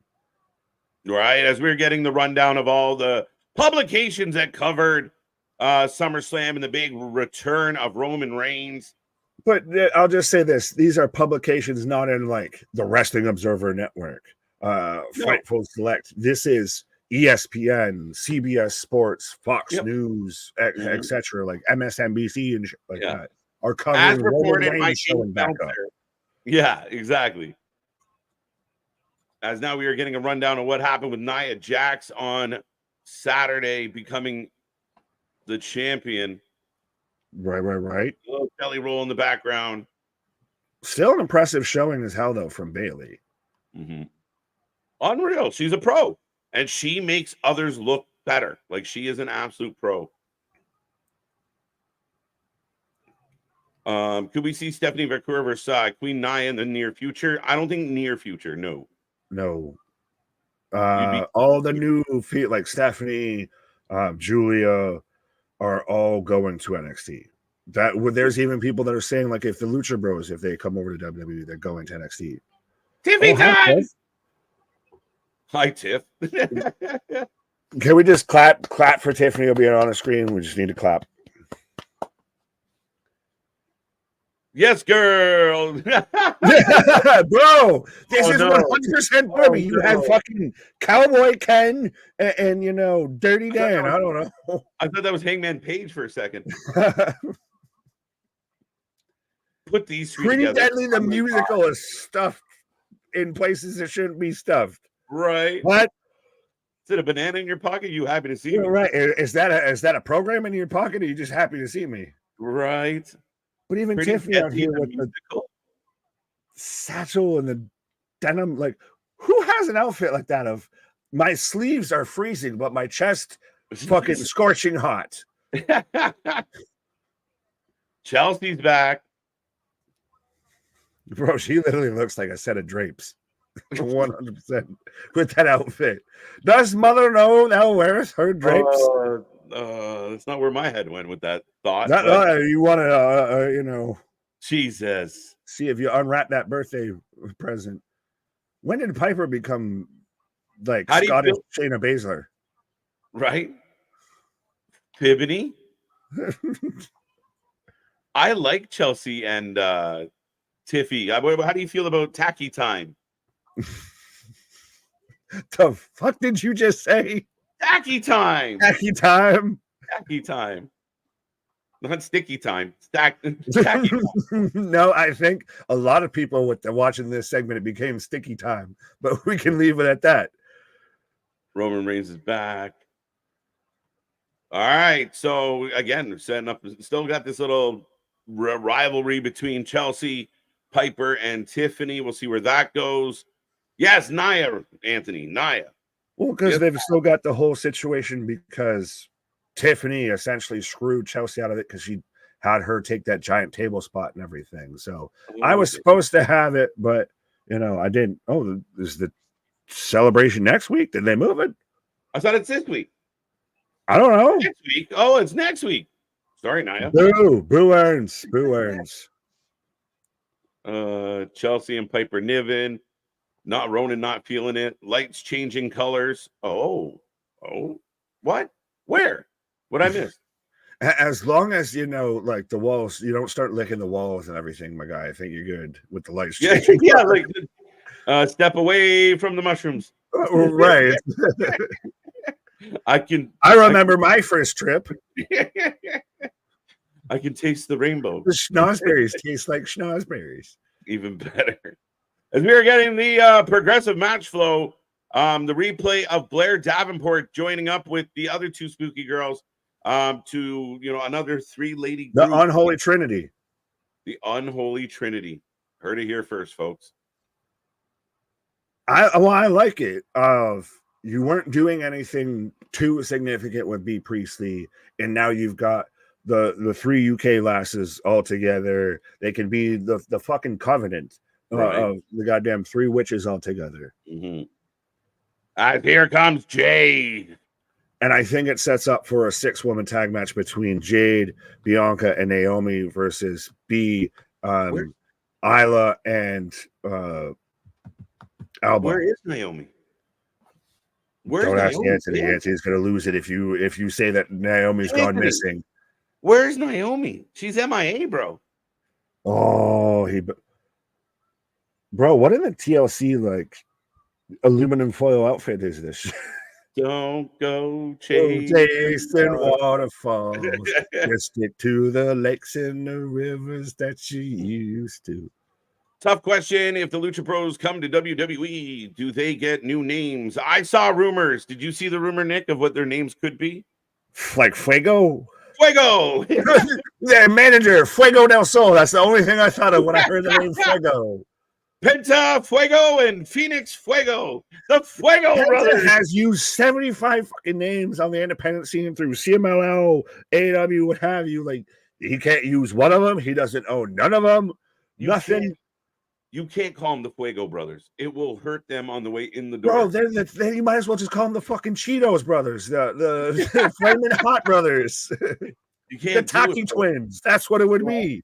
The Taki twins. Jade for the win. Yes, folks, get your predictions in on the next match coming up.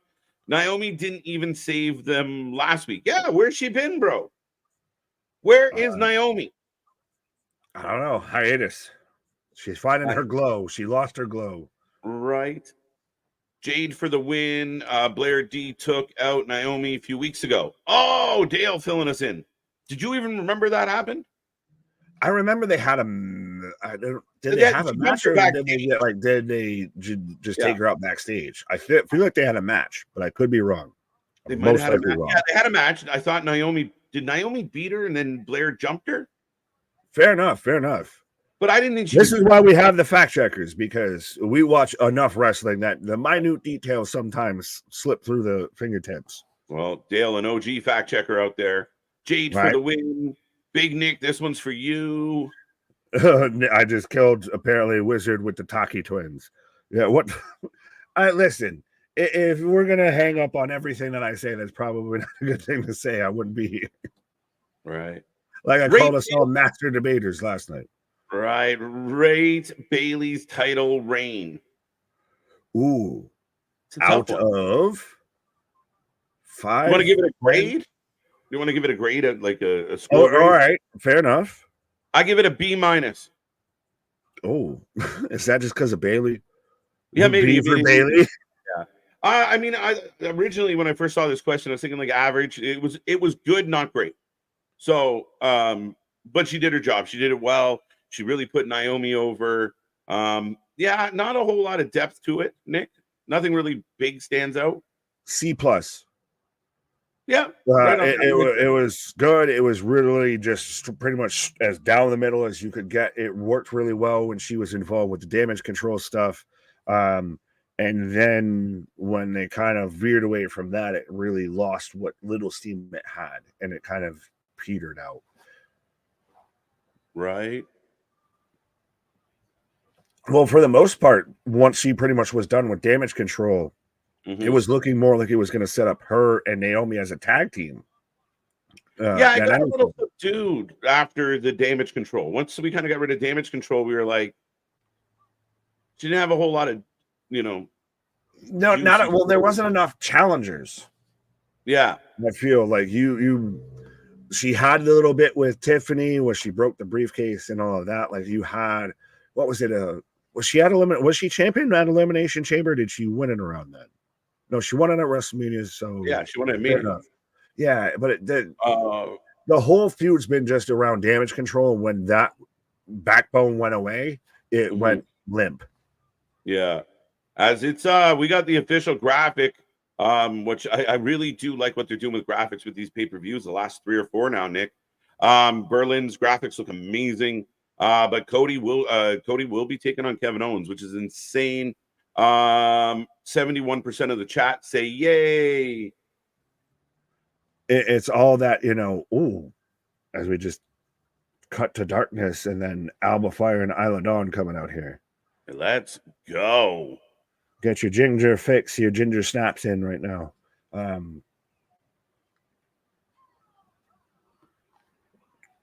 Has Jade had a singles match yet? I believe so. They've mostly been kind of jobs.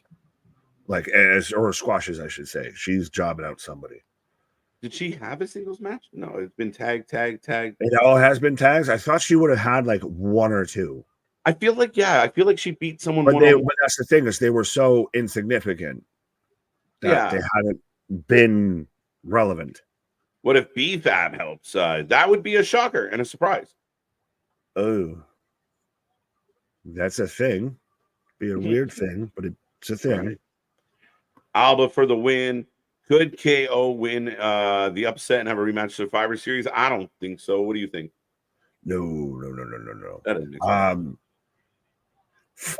sense. I was thinking of I almost wanted to go with well, you could have Jacob versus KO at Survivor Series, but no, we're going to have a War Games that's going to be, involved and hang that up a bit. Maybe you do that at Bad Blood, KO versus Jacob. Maybe. I mean, again, it will all depend on, we haven't seen Jacob here tonight. Keep that in mind. So hopefully he's okay. And we get him into something. Do we get the Jacob Roman interaction tonight? Maybe that's why we haven't seen Jacob yet. But I think they're going to keep Jacob away from Roman for a little bit. Yeah, they need to. I'll take Jade over Nia any day. My guy. Now, Jade and Alba going at it as Jade's just been controlling this woman physically. Pause. How much time do you think Roman gets tonight? A good solid 15 minutes. Half hour. The main event of the last 30 of the show? Last 30, if not roughly around there. I'm in, bro. Be greedy. Well, I think already he's going to talk. You're going to have, the back and forth. You're going to have them come out. You're going to have, I think, a little pomp and circumstance, what have you. Christ, he's going to have a 5-minute fucking intro. Oh, yeah. You can milk it. Right. They're going to have his whole entrance and then go to commercial before he talks. Oh. Tarantula! He beat me to, that's funny as shit. Has WWE made anyone else never want to hear Jelly Roll song ever again? No, I'm a fan of Jelly Roll, and it's a good song. It's a good jam.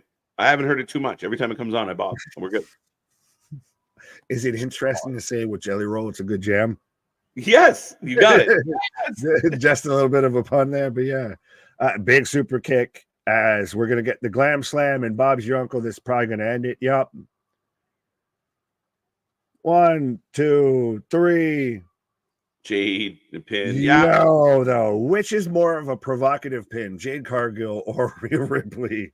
Jade. I know I say stupid, sexy Rhea pin, but yeah. Yeah, I'm giving the edge to Jade. There's something about it. Gives you chills when you see it happen. Good Lord. I got chills, they're multiplying. Oh, wait a minute. Oh! Blair. Yeah, the numbers game catches up with them. Now I feel like this is where you're gonna get somebody. You're gonna get somebody here. Bring it to the flow. Do. I just and especially if Blair was the one that took Naomi out. This is Bring it to the flow. Shit. Naomi. Here comes Naomi. We're back to the neon glow. Destiny Child is back together, folks. All the women who independent, throw your hands up in there. Naomi's in trouble. No, she's not. Fucking pump kick. Good God. Murdered her. Oh, how dare you, Bianca? Well, Jade's really good at like 3 moves. She's the definition of the 5 moves of doom. Right, but that's the big athlete game, right? You're not doing, your moveset tends to be smaller when you're the big powerhouse. Normally when you're starting off. Now look at Braun Breaker. The man's out here hitting gut busters and brain busters and slingshot spears and everything. I know she's still got, room to grow, but shit, can we get like a lariat or anything like that? Can we get a close-handed fist? She has something, a basic and uppercut, a European uppercut, anything. Just pick up and slam. Right. Move number 1, arm drag. Move number 2, arm bar. As ladies and gentlemen, we head into another commercial break. The show is rolling on. I'm sure Curtis is going to give us, there it is, number 5. So the over-under is 9. We are clipping towards that already as the show is rolling on, folks. So I feel the glow. Yeah, Naomi comes to the rescue. So it looks like we're setting up. We got women's trios everywhere, bro. It's insane. But it looks like don't you do it. Don't you make a title. Don't you make a title. No. Ciampa fail by RKO by Randy. Have you seen this to where you've had DIY go around and trying to catch Randy Orton in an RKO out of nowhere? Yes. It's funny shit. Christ, it goes back to reminding me of when they trolled Bobby Roode about his theme song. Right? No, it's funny. I like it a lot. I like seeing stuff like that. It's nice to kind of pull the curtain back a little bit. Right. Well, speaking of pulling the curtain back for a little bit, I'm gonna pull the curtain back here real quick. All right. Nick's taking a pause for the cause. We are in commercial break number 5, folks. Remember, we are back tomorrow for Collision. We're here all week long next week. We're heading towards All In, All Out, Bash in Berlin. Matches are being announced as we go. We also have Emergence coming up. We got more announcements on more pay-per-views. Somebody asked earlier about us doing Progress. We've done one Progress watch along. We will be returning to Progress to do more. The next one's on a Monday, so we're just trying to see if we can pull it off. But we might not get the next one, but we are definitely going to cover more Progress.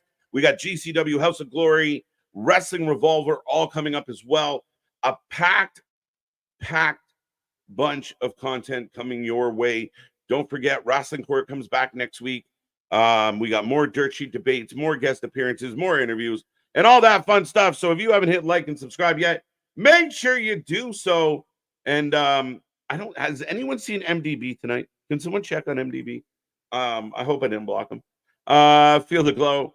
Jade is a female warrior. In fact, when Jade sheds the other two, goes to Raw, locks onto a Ripley feud, stars are going to shine, Bam's going to eat. Again, she's early in her progress, and a lot of people are going to say, oh, well, she's been doing it long enough. Again, she's a bit clunky at times, maybe not as agile or as she could be, but I think she's a powerhouse.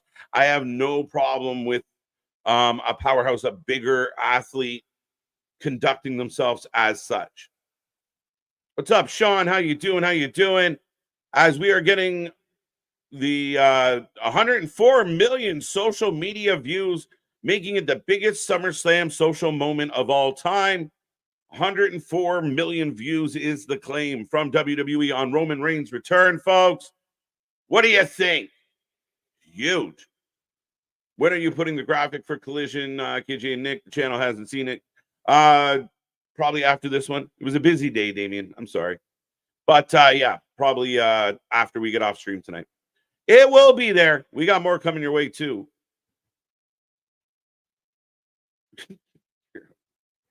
Monday night Raw is going to be so chaotic with Rhea opening Raw and then seeing Liv and Dom in the promo.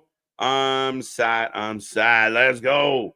I'm looking forward to it. And I think they're doing a good job of selling you on everything. Like on Monday, they're telling you why you should tune in on Friday. Friday, why you should tune in on Monday.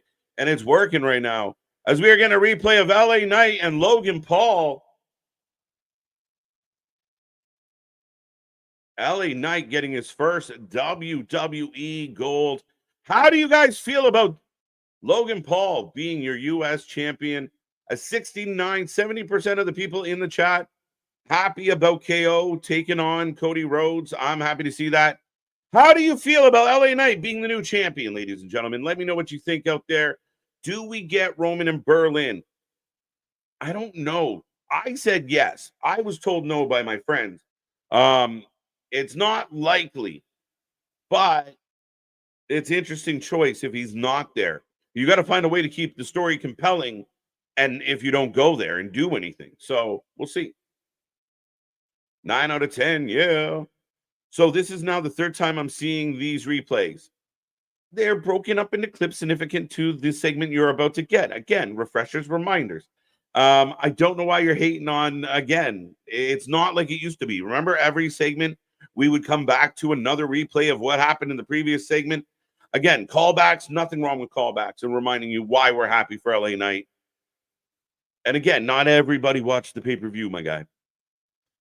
Do we get Roman in Berlin? I already answered that. What's up, Sean? Welcome back. Jelly Roll versus MGK. Maybe. Lou Ferrigno. The Incredible Hulk is in the house. The OG Incredible Hulk. 2021. Remember, he won the NXT $1 Million Championship in 2031. Yeah. A picture recently surfaced of them at a signing where they ran into each other with Ted and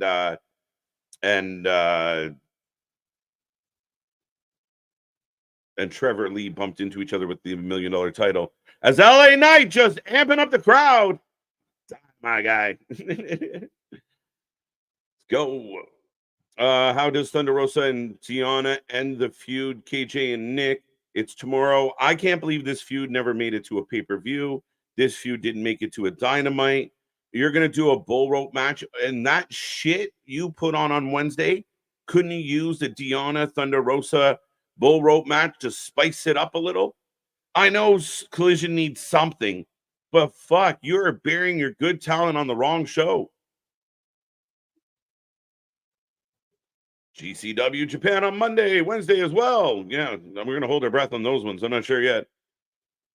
Well, LA Knight in the ring. LA Knight for president. You deserve it, chance. OG Hulk. There you go.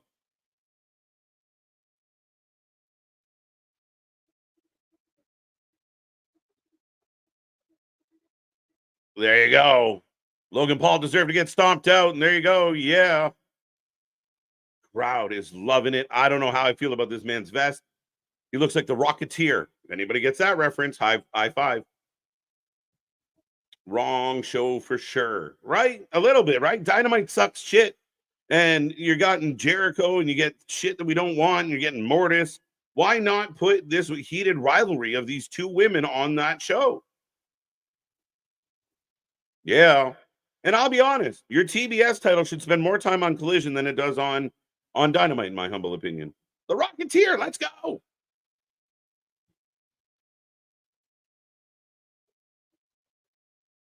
All right, who's going to come out, folks? I know we got two potential opponents lined up in Andrade and Santos. Will that match be next?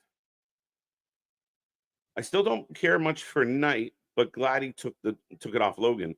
Fair enough. Fair enough. I wonder, what don't you love about Knight? I'm curious. Hit it and quit it. Whew. I really hope my guy Jey Uso gets a moment like this. Yeet. He will. He will. He's got to be rewarded for all the effort, all the, look at how over he's been.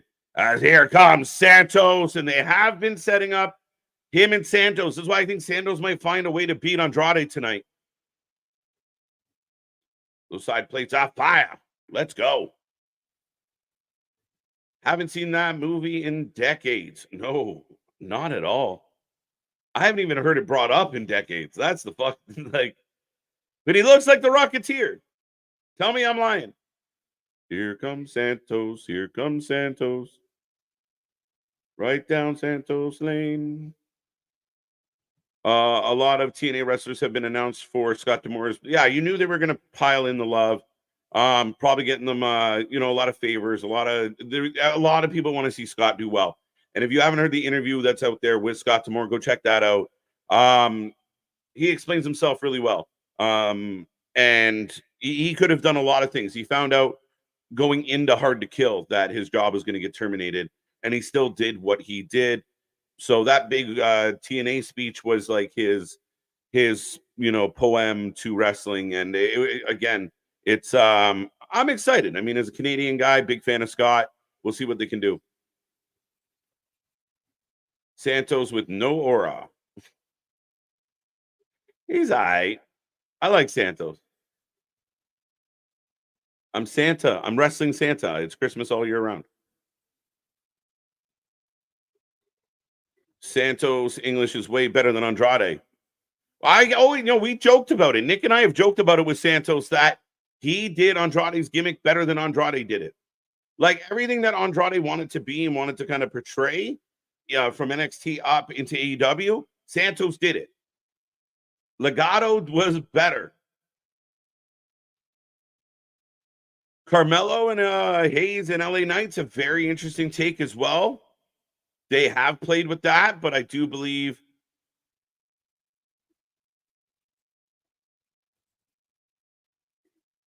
a pretty good promo from Santos, folks. I don't mind Santos at all right now.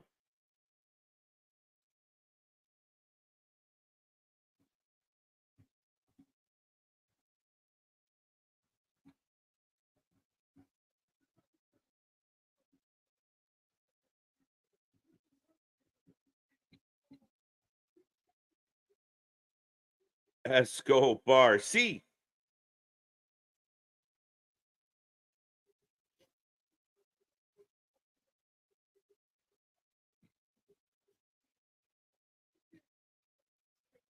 Oh, yeah. So we are getting the Andrade match next, folks. If you want to get your predictions in on that one, But I got it. This obviously sets up, feels like Santos is in the driver's seat. Ilya versus LA. I think we got a date for Ilya and Braun Breaker coming up first, odds. There's some unfinished business there for sure.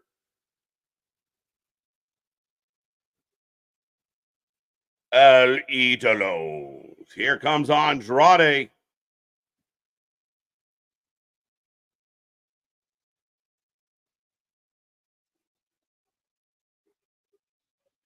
Santos Escobar for the win. Based on approval rating, Santos Escobar is not the candidate for president. Fair enough. I'm going to tell Meltzer that Maple Leaf Wrestling Booker will be, yeah, right, there you go. If only. But Scott's got a pretty good mind for it. Santos will win it. It's obvious. Sharknado Andrade. Let's go that way. Gunther first. Brock Lesnar probably at Mania 41. It all depends. There's a lot of things that play with that one. It is possible, though. And I'm all for it. I want to see it. LA is a hot pace. The Avengers Endgame as song Andrade has. Pretty close. It's like Bailey in her X-Men 97 entrance music.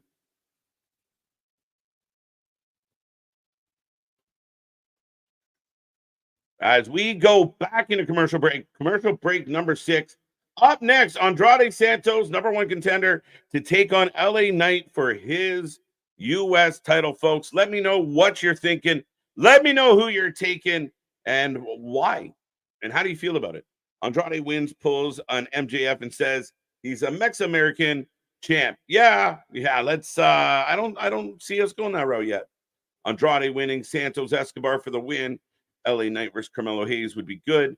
But they had a little mini rivalry. I don't know if we run that back yet. I think LA Knight kind of dispatched to Carmelo already. Stone Cold Steve Austin for president, and I want anyone who knows him to tell him that. There you go, big dog. Give me a hell yeah if you want Stone Cold to be president. Santos Escobar for the win. Okay. I don't want Andrade to win this. I want him to lose due to interference. There you go. I think you're going to get your wish. I think you're going to get your wish on this one, Boston. It feels like it. Speaking of Boston's wishes. I was going to say, speaking of getting your wishes, but if we're talking about wishes, then I definitely need Stone Cold Steve Austin, as my president of the United States, Going to put that tax system right back in order, Going to stump a mud hole and walk it dry. Right. He just signs everything. And that's the bottom line, because President Stone Cold said so. Absolutely, Nick. Welcome back, sir. We're about to get Santos and Andrade. How do you feel about it? Well, I like it. I think that, again, we've talked about they've carved out little, I don't want to say niche, but they've carved out mid-card divisions on both shows, whether it be Raw with the IC title of, you've got Bronson Reed, you've got Ilya, you've got Braun Breaker, you've got Sami Zayn, just to name a few. In that division, and now you're starting to see that with the U.S. division on SmackDown. If you've got LA Knight, you've got Escobar, you've got Andrade, you've got Carmelo. Who else could they add to that potentially? Maybe a Montes Ford if we actually get a singles run of Ford. Yeah. Sorry. Yes, it could be. Right. I was just fixing something. Fair enough. And Taker as VP. Yeah, you're not going to want to go against Undertaker because you will rest in peace. Absolutely. Sorry, Nick. Just I mean, who would you rather? Well, you can't fully speak on this, but this would be a question of who would you rather have as a pro wrestler being president of the United States, Stone Cold Steve Austin or Dwayne "The Rock" Johnson? I think Stone Cold would just be more fun. Right? Could you imagine? And now the official drink of the U.S. is right? Steve Weiser. He definitely swing one direction on a lot of cases. And again, if the U.S. had to go to war, you just picture like Stone Cold, like on a 4-wheeler out in front of the army, just like, let's fucking go. Well, and as long as we get, Poncho as, the first cat in the U.S. and everything like that, the vice, right. the official, first feline, what have you. MBB, right. Welcome. Did we # save the knee pads? Save the knee pads. My My deepest and sincerest apologies, sir. Fat finger. You got Montreal screw job not once but twice. So welcome back. Welcome back. Right. It's good to have you. We missed you. Right. But we are in commercial break right now, which I think is number 6 or 7. 6. So we're flying through because we've got about 45 minutes left. So we might be on the line. Oh, Vinci! It's a Vinci promo. Dude, I thought this was a commercial for fucking Fast European Car. It's a goddamn Vinci. Giovanni Vinci. Hey, round of applause. Giovanni Vinci is back. I didn't even say it right, but man, dude, I thought it was a cologne commercial. Thought it was gonna be like Gucci, like right, Armani. It very, very much felt like Lamborghini, Ferrari. Yeah. He looks good though. He looks serious. I mean, you're giving him the weird stash shit, but yeah. I did it for you, Anthony. Just don't tell anybody. I did it for the hat. I did it for the chapeau. I did it for the chapeau. Right. You can't trust Dwayne. Yeah. I Stone Cold straight up. We go Stone Cold all day long. Yeah, I'd be fine with that. Yeah, Dwayne's too much of a politician. As big jumping knee from Escobar. As Andrade. Sorry, the numbers game playing the advantage for Santos before that big knee. So, Andrade in trouble as we hit 100. I just didn't know if you had mentioned this before. If this is as we've got Baron Corbin and Apollo Crews. What the? They have like a weird biker gimmick. They're like aces and aces or something like that. What the fuck is this? Apollo has done it all officially, bro. He's out here like he's got So Andrade gonna win? Andrade gonna win. Andrade gonna win. No way. I was about to say if this is the Spider-Man meme match of literally I am you, you are me, but then randomly we have not the OC but the BC, I guess, of Baron Corbin and Apollo Crews. Yeah, I don't. What was the flag thing? It looked like some patch thing because like you had Corbin show up with the leather jacket like he was Briggs's cousin or something. But he literally went from being like this like all-American athlete to a Nigerian prince to the Equalizer to like riding through this world. What the? My guy, this man can play it all. He's got range. If he doesn't at least have in-ring skill, he's got range. He's got range, bro. Shit. As we're back in action, so that was just a mild hiccup. That was to even the odds. Tilt-a-whirl backbreaker on Andrade from Escobar. But yeah, you've always said this of Escobar has pretty much just done Andrade just better on WWE. But I like what they're doing with Andrade. I mean, he hasn't done much, but a nice slow burn for him, kind of, long runway for him. But he's getting his in-ring shit's been good, my guy. What's that? I said his in-ring stuff's been good. Like he at times would have match of the night, and it's him and Carmelo. Yeah, which again, I think in this system buys you more TV time. The old system didn't seem to merit, a reward. Anybody. Well, and Andrade's always been a hunter guy. Yeah. His best run was his NXT run. Right. Outside of Mexico. Facts. So women's speed, not the stick. The wrestling matches are starting this next week. Wait, hold on. I was like, you caught me all sorts of off guard of women's speed. Sorry, you weren't in the head with the hamster. No, I wasn't there with you. I was just like, what in the drugs is happening? We are getting women's speed division. I like though that I don't think anyone else caught the joke besides you and I of not the deodorant with a women's speed stick. So not the stick, the matches. Right. So yeah, that's how you're showing your age. As we've got a tilt-a-whirl powerbomb there off the middle rope from Andrade on Escobar. But interesting, isn't Andrade still technically the speed champion? But what does that even mean? Doesn't mean anything. It's like engagement farming with wrestling, like beyond just terrible takes on Twitter of we're actually just going to have matches just to engagement farm. Like there's nothing storyline wise that's gaining anything. I still even question of having this should be like a level up thing. This should not be a Pete Dunne versus a Xavier Woods in 3 minutes. No, fuck off with that. Just leave it. Fuck it. It's not important. No, this needs to be your level up. No, this is how you get people to pay attention to guys like that. And they would get a Twitter audience that never leaves Twitter, that doesn't really have the attention span for more than 3 minutes. It's non-consequential. It doesn't affect the shows. It doesn't affect. What good match could you have in 3 minutes that isn't like Goldberg Lesnar? It doesn't matter. And some people have said they've had some really good 3 minute matches, like some of the Ricochet matches that happened in the beginning. Andrade. That's a bunch of 1 minute men that saying they're having good 3 minute matches. That's really what that is. That's what it sounds like to me. To me, it's irrelevant. It's not even worth being bothered by. It's just bury it on Twitter. Nobody gives a shit. So if they don't give a shit, so then why would you keep it as you got Pete Dunne and Woods and Andrade and Ricochet? Like from a fan base, like I mean, it makes nothing but sense for them to do this. Like they are generating just random clicks and pulling an audience. And but you use that with young guys that ain't going to get any sort of TV time. You use this with a Tavion Heights. Should be your speed champion way more than it should be an Andrade. A lot of it is just a mix of hodgepodge guys that aren't doing very much. I mean, I think we got NXT talent on it a lot. Like, really, I don't even know who's going where, but it's for a different fan base. It's for that Twitter fan base that just peeks in. It's irrelevant to the weekly shows.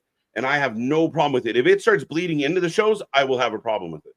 Fair enough. I guess I'm, jaded from other promotions that have just things that are just floating that shouldn't bleed into things, then bleed in unnecessarily. Yeah, they just have this really like rapid fire, quick delivery, once a week thing. Like it's not like tied into anything. It's a dark match that they found something to do with some dark matches. Like they're like, just repurpose it.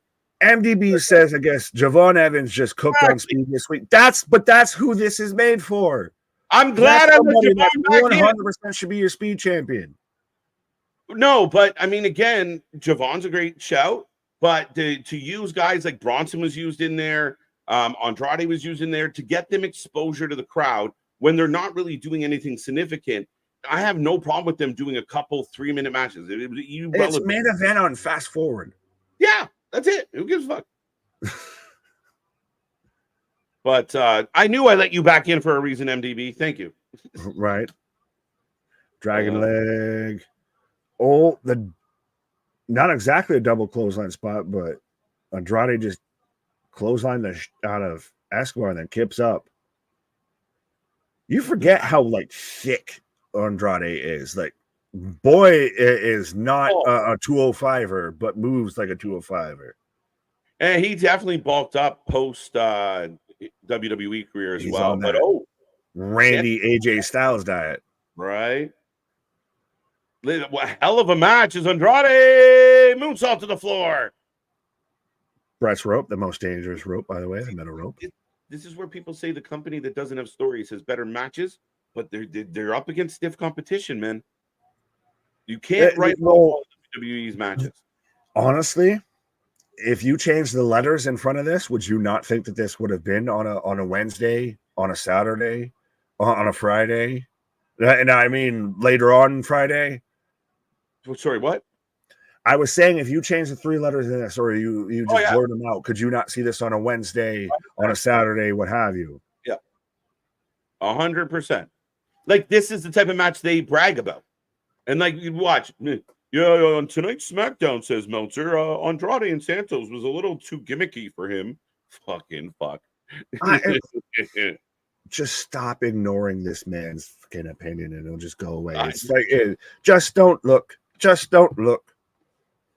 I almost feel like I'm bullying him at this point, but I can't help it. He drives me up the wall. I feel like he's the type of person that's punched holes in his drywall. I don't think you could get through drywall. Just, ow.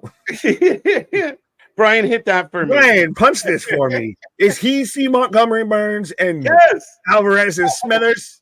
Yes. Somebody go make that a thing. Meltzer. 100%. That's exactly what those two are. Yes. I expect you to release the smarks. Santos rolling out again on Andrade. But this is a hell of a match. This is a match, respectfully, like we've said, we've kind of been waiting for, and we're finally getting it. Of these two guys, it's a mirror match almost. Yeah. And styles make matches in a lot of ways. In this, stylistically, these two know each other so well and are so similar. Poison Rana from the top, Nick. Oh. Woo!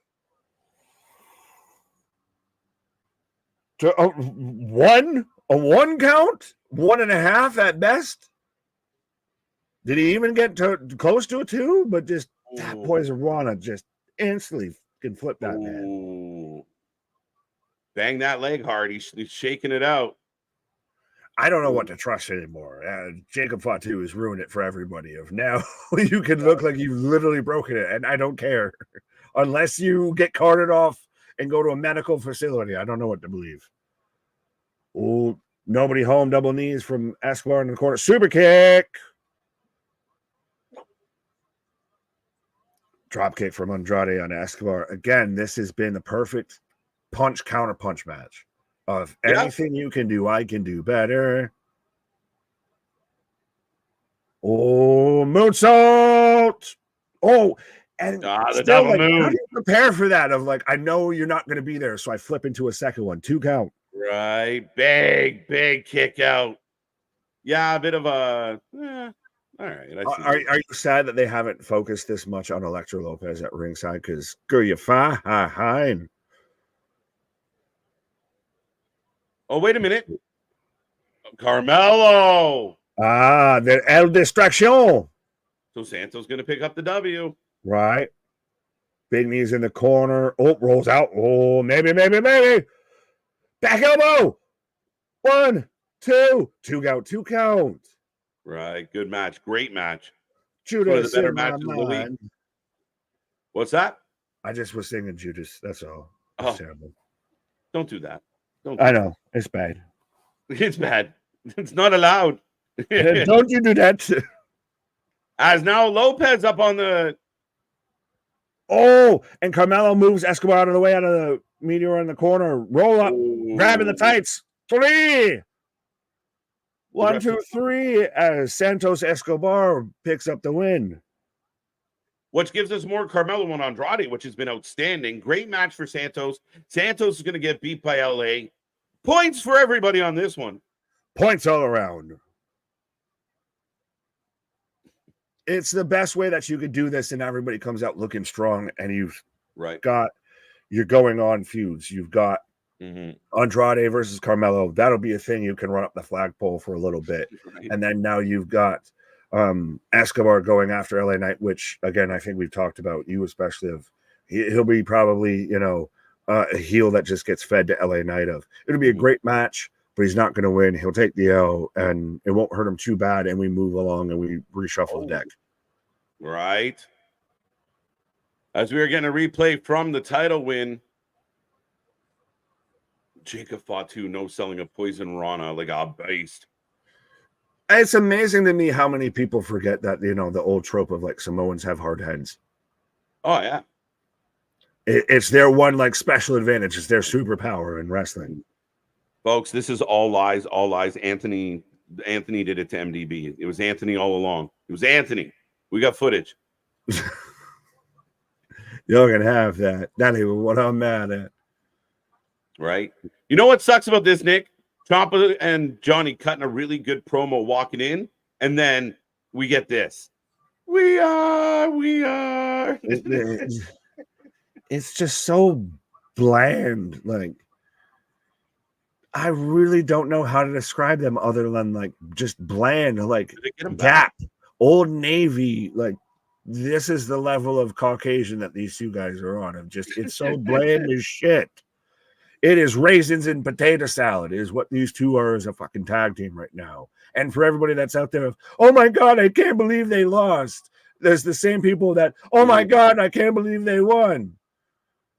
a hell of a promo though. Like, I mean, I liked what they just They did. can I was talk. right there They with just it. book to bullshit. Like they Well, don't. I they don't win it give back. a fuck about them. You can cut a fantastic promo, but you've been booked to oblivion, so I don't give a flying fuck. Well, they haven't. I mean, they were just champions, so you can't really say they were completely booked to We've it. talked about this though, that the only people that really got excited, like you just got a mini pop of, hey, they're champions. Everybody that popped for them being champions were the same people saying that they were bland as toothpaste and vanilla ice cream right before that.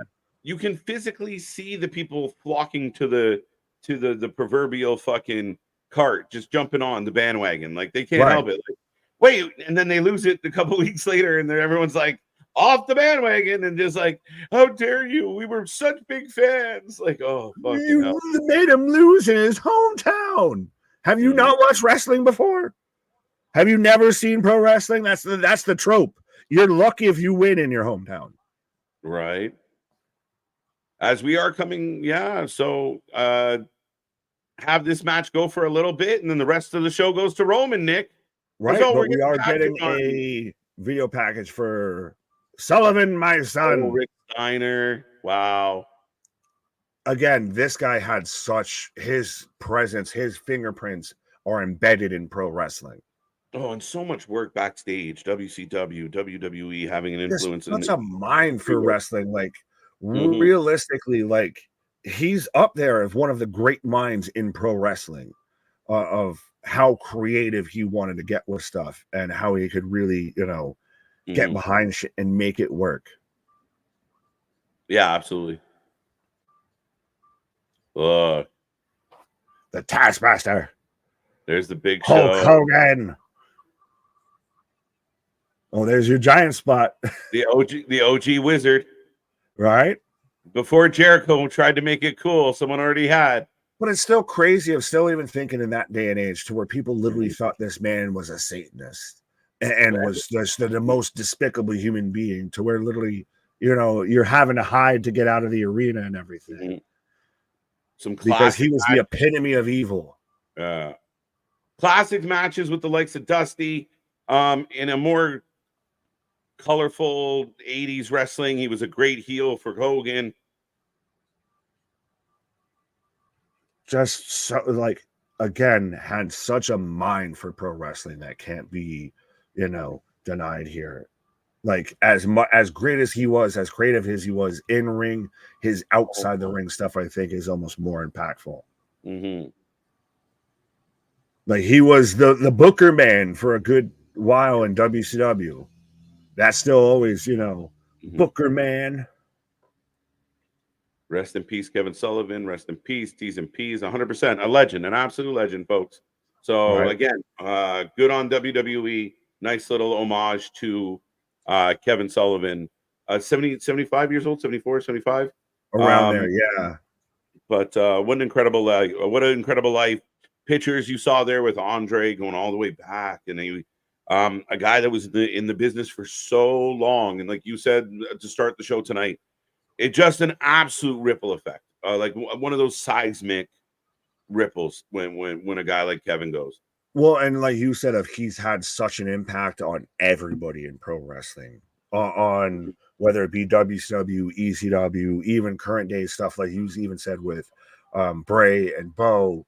They're not there if Kevin Sullivan doesn't pretty much pave the way a little bit to introduce that, mystique, that spook, into pro wrestling.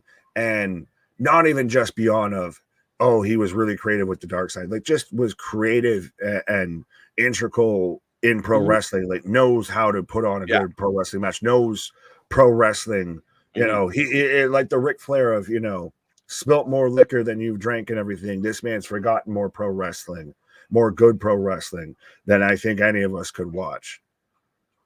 Right. Yeah, no, 100%. And I mean, again, we, again, a long history, and like you said it all, like a great mind. It's sad to see him go. We will, see all the T's and P's. We're going to see that we've seen an outpouring from wrestlers who have been affected by it. And again, a guy just knew how to get the business, knew how to get a finish out of it. And yeah, he'll be missed. Absolutely. Baz with a $2 super chat. SmackDown to Wednesday once it hits Netflix. Well, it's not going to Netflix, and it's definitely not going to Wednesday either. So, Right. do you mean Raw? And I don't think they'd move Raw to Wednesdays. As far as it's been reported, that the days of the week are not changing at this time. Now, could that be changed? Yes. But from my knowledge, Monday Raw will be Monday, SmackDown will be Friday. If anything, I could see them trying to slide into a Thursday, but I still don't see that happening. It's rumored USA is going to keep them on the Friday. And then, of course, NXT on Tuesdays with C-Dub. I think you keep SmackDown on the Friday. You use that to anchor your kind of weekend programming, end of the week, what have you. You're going to get a good audience that way. NXT would be the one I could see maybe would shift. Maybe they move from Tuesday to Wednesday, with the CW. Go, fuck it. We're going to nut up or shut up. We're going to go head to head. God damn it. Right. Wednesday Night Wars. In there. Monday Night Raw. Now it's interesting with the initial idea of why it was always on Mondays was to keep people around just the same as Monday Night Football, what have you. But if it's Netflix, it's streaming. Do you keep that same mindset, or do you potentially move it around? I don't think you move it. I think a Raw especially has been, so the bookends of wrestling of the week of Monday and Friday. But Raw has been such a long-standing Monday night show. I don't like the idea of moving it. Could NXT move at some point? Fine. They are advertising that at least the first couple of weeks are going to be on Tuesdays, and they're staying there until something changes. SmackDown, again, we've seen SmackDown on Tuesdays, Fridays, Thursdays. So the idea that could move doesn't really bother me at all. But I think Monday's the only one that you don't touch. Monday, you just leave Monday. I think you keep everything where it's at. But so next week, we've got the Queen of the Ring Women's Champion Nia Jax celebration with the hostess with the mostest, by the way, of Tiffany Stratton. And then we've also got Naomi taking on Blair Davenport. So we're getting rematch, I guess. And we've now got A-Town Down Under in Nick Aldis's office. Great. Next week, Grayson Waller against Kevin Owens, thanks to Austin Theory. Oh. Again, you're doing this to set up the tension between the two of, I'm sorry, bud. I didn't mean for that to happen. Right. But again, we've talked about this. Austin Theory is clearly supposed to be the babyface out of this, but do you actually feel sympathetic for him? Or is it just like, this is a douchebag v. douchebag? A little bit. I mean, that's my real curiosity with this story that we're seeing unfold is, can they convince us that Theory is a good guy? Can they wash the douche off him? I don't know. Well, he's already had a vasectomy, so now he's just up for his, baby facing. But so we've got less than a half hour before the show ends, unless we've got run overtime here. But this one's for you. Hostess with the mostest. What are you saying, Nick? Tiffany is a Twinkie? What? I'm saying what they said. I'm just reading what they wrote. I'm like Ron Burgundy. I just read what's in front of me. I'm Ron Burgundy. Right. As here come the yes boys. Yes boys. Pretty deadly. Mm-hmm. Yeah, absolutely, smile mark. Man, we need Liv and Dom. Monday. We'll be there. Monday, my guy. They can't be on all the shows. We get all the nuggies.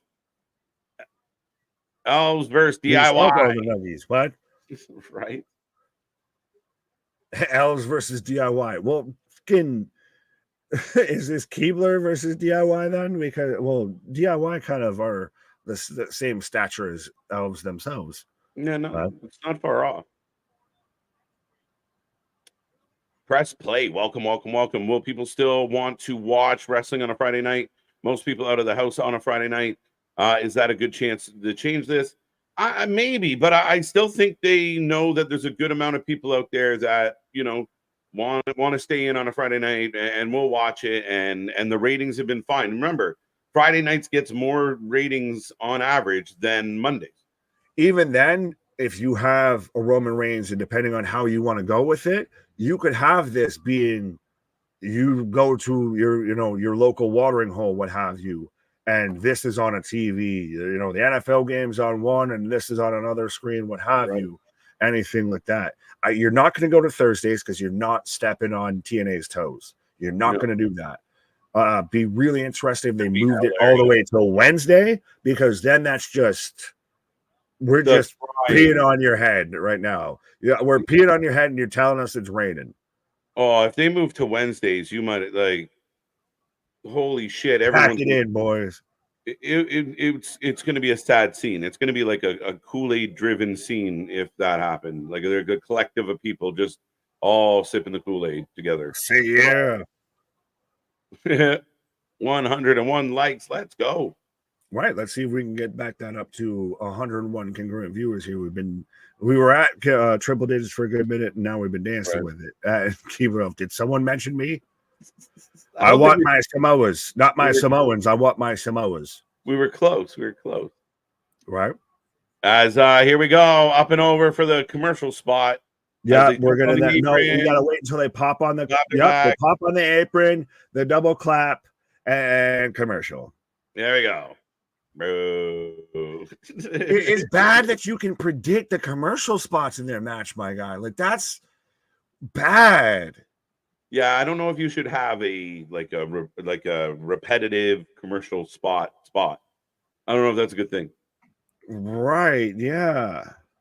Break number 9. Fridays have always been cool since high school. Haven't been cool since high school. What?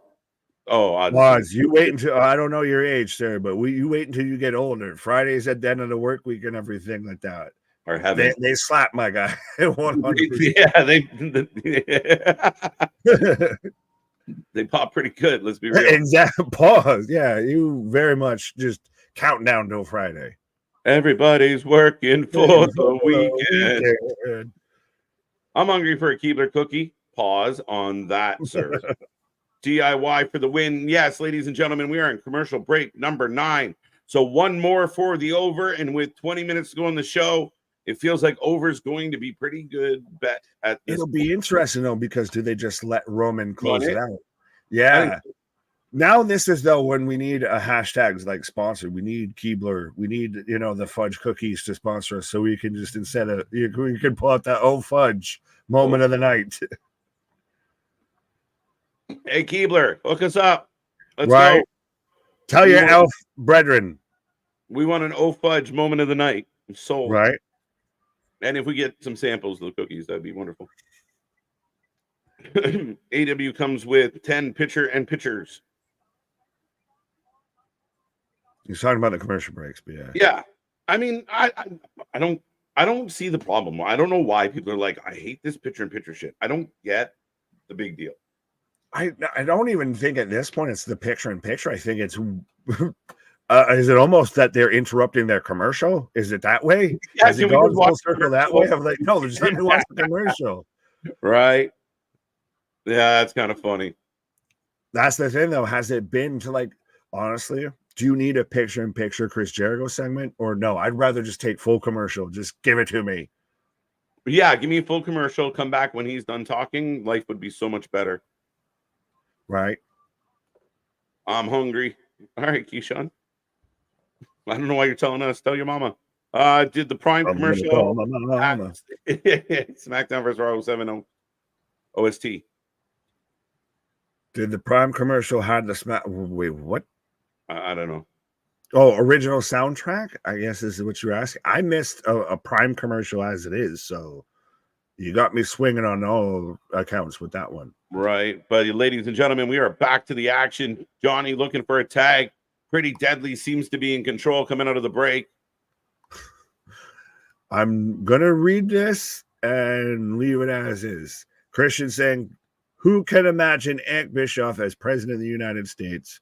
Followed by Big Dog saying, oh, hell no, Christian. Don't put that evil on us. Just saying. I mean, Eric Bischoff now probably not as bad as what you are electing so far. My guy, trust me, anybody, and I do mean anybody, is better than what we've got. Mm-hmm. Yeah, y'all are kind of just what? We're not getting into it right now. Maybe we'll save it during Rampage. I got a question for American. But We'll come I'm back sure around we later. won't be educated enough to answer it. Just It was a rap song that's from the SVR soundtrack. Okay. yeah, so that's fine. If you caught it, you caught it. I did not, so I cannot confirm nor deny said claim. Do you prefer commercials or the WWE ad placement during the matches with like Mountain Dew, Pitch Black, and Cinnamon Toast Crunch? Oh. I'd rather have the product placement because we still get the action. Sometimes that product placement is bright. Yeah, but specifically mentioning Cinnamon Toast Crunch and Mountain Dew Pitch Black. Like, I don't need another Mountain Dew Pitch Black match. I don't need more dancing CT Crunch and everything. I'm more okay with it of like what they did on the WrestleMania pre-show, to where every match kind of had like a sponsorish. That if I have to do it, that'd be a thing, I guess. But yeah, big breakup. Yeah, it's okay when it's like, you know, gin and juice. No zombies in wrestling. I don't need zombies for like The Walking Dead and shit. No, right? No, but I mean, you get that whole like when you have like some of the brands, not a big deal. But what was it this past one? Was it Sprint or Spirit Wireless? But it was like the neon green, and it was like, holy, that's a lot, guys. Oh, like, that was Straight Talk. Straight Talk. Like, can we tone this down at all? It's distracting. Yeah, but then you also had goddamn Knuckles, the giant skin mascot, sitting there hiding behind the announcers, like we didn't see anything. Right. Billy is saying WCW for life. There you go. Big Knee DIY about to pick up a W. Right. So they're going to give Shatter Machine. How do you feel that they're using that? I don't know why they call it the Shatter Machine. They own the trademark. They own the gimmick. I guess so. Is that not 100% of just like Q Dax, Q Cash? I don't know. It's just crazy that they're calling it the Shatter Machine. They don't call it like the do it yourself or the, I don't know, hammer and nail. Time.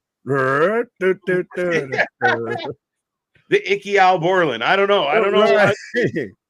It's just surprising. Like, it is kind of like a little, like if I was FTR, I'd be like, oh, I see what you did. Oh, yeah. That is just, well, then Dax is going to come out there and cut another promo about how, you know, everything's great with AEW and I love wrestling and all of that. Right. Did you like the new theme of LA Knight? I didn't catch a new theme for LA Knight. I thought it was the same theme. I was not here, so I did not catch it. We were talking, yeah.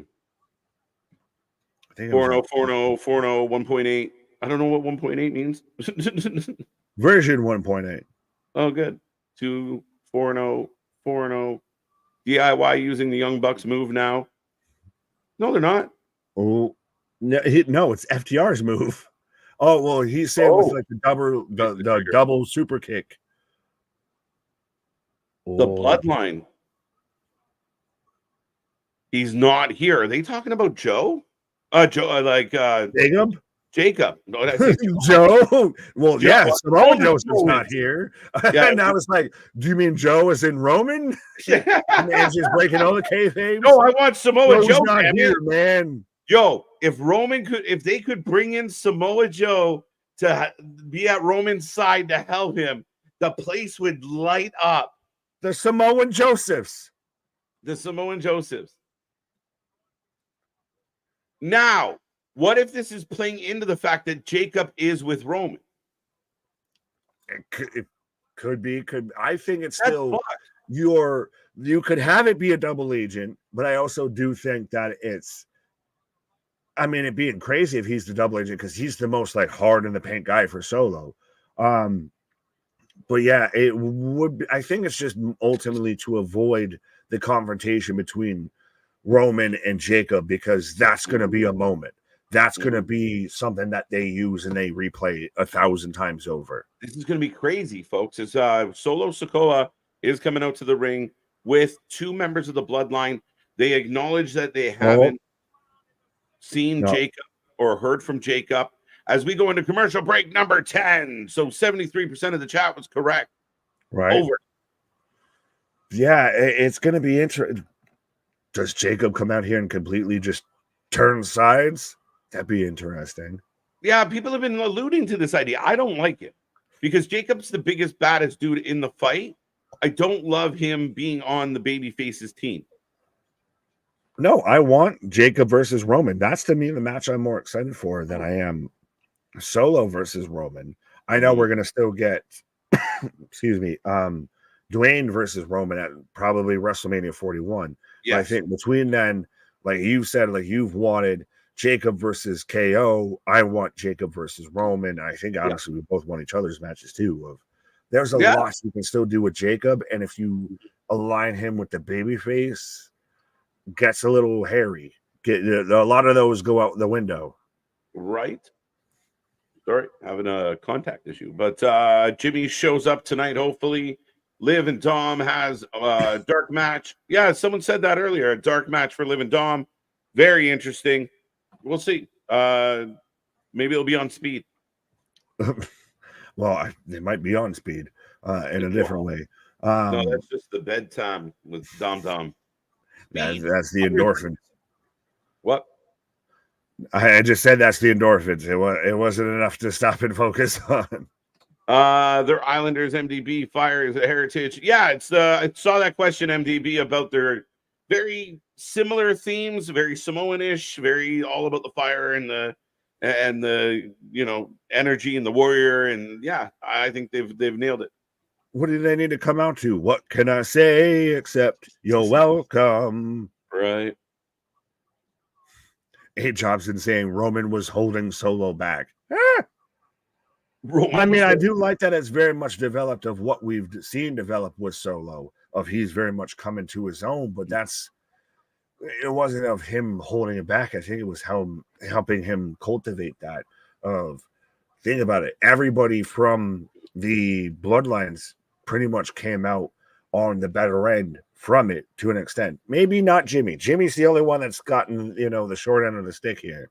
Mm-hmm. Yeah, and again, I think we all pull it back in now and how this all works out and what it looks like. Dude, I'm waiting for the next, we got 12 minutes on the clock. I kind of want this commercial to end, and let's get to business. This is what we waited for all night. Want to see what happens and who, again, so many moving parts. We can't even decide if Jacob Fatu's hurt or whose side he's on. It looks like he's with Solo, but maybe not. Right. What about this and what about that? Could he show up with Lance? Could he show up with, Hikuleo? Does he start his own third branch? Right? Bloodline 3.0. We're like, the Nomads.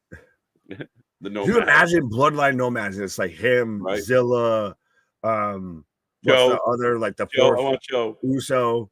Juicy Fatu. Juicy fruit? What? It's gonna move you. Roman is returning for a full-time run. That's the rumor. Perhaps he's gonna be here next week as well. Fact. Mr. Like TK in the chat, Nick. And the picture's so perfect though, too, because that's how you would respond when you don't know your picture's getting taken. Yeah.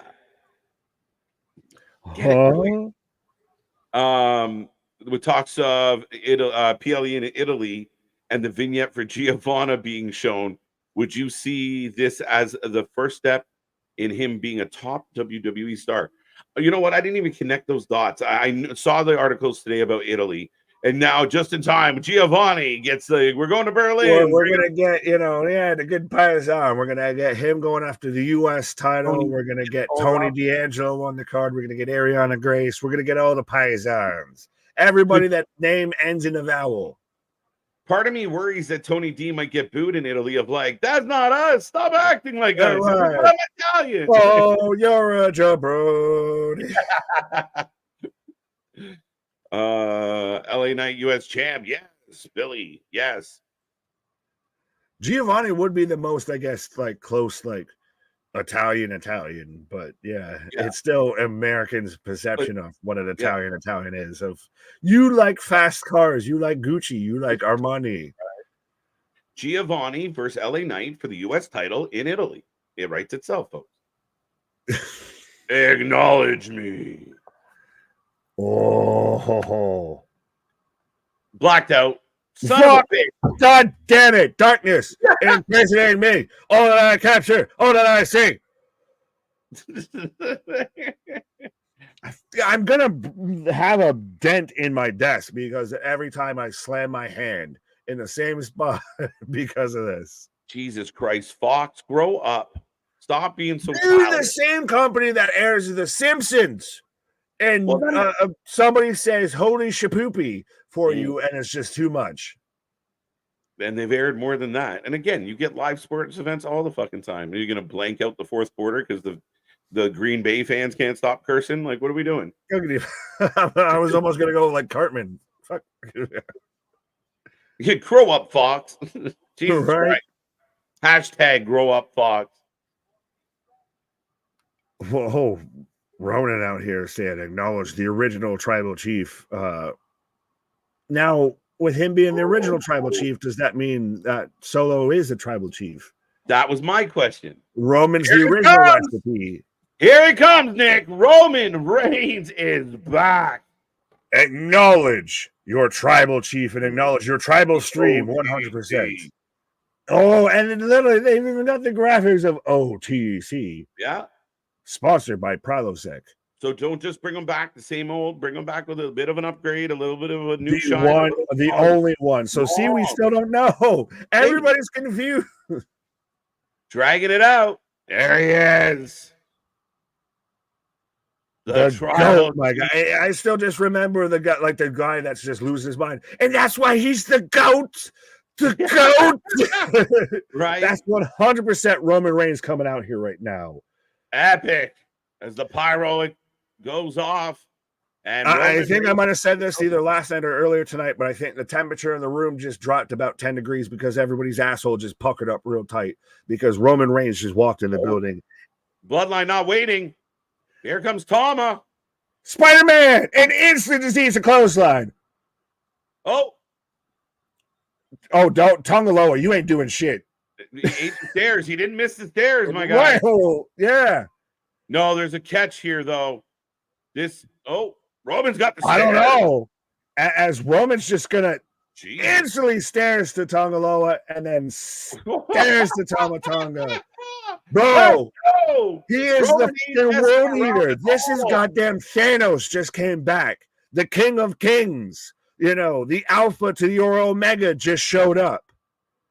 And look at the stare down. And it's the anger. It's the betrayal. He doesn't have to say anything. But it's one of those of, you made me bleed my own blood. Nobody makes me bleed my own blood. Right. It's one of those of like, you put a little scratch on the chin of God. So now you got to come back down. Yeah. What were they chanting there? Coming in heavy, coming in hot. Joe's gonna.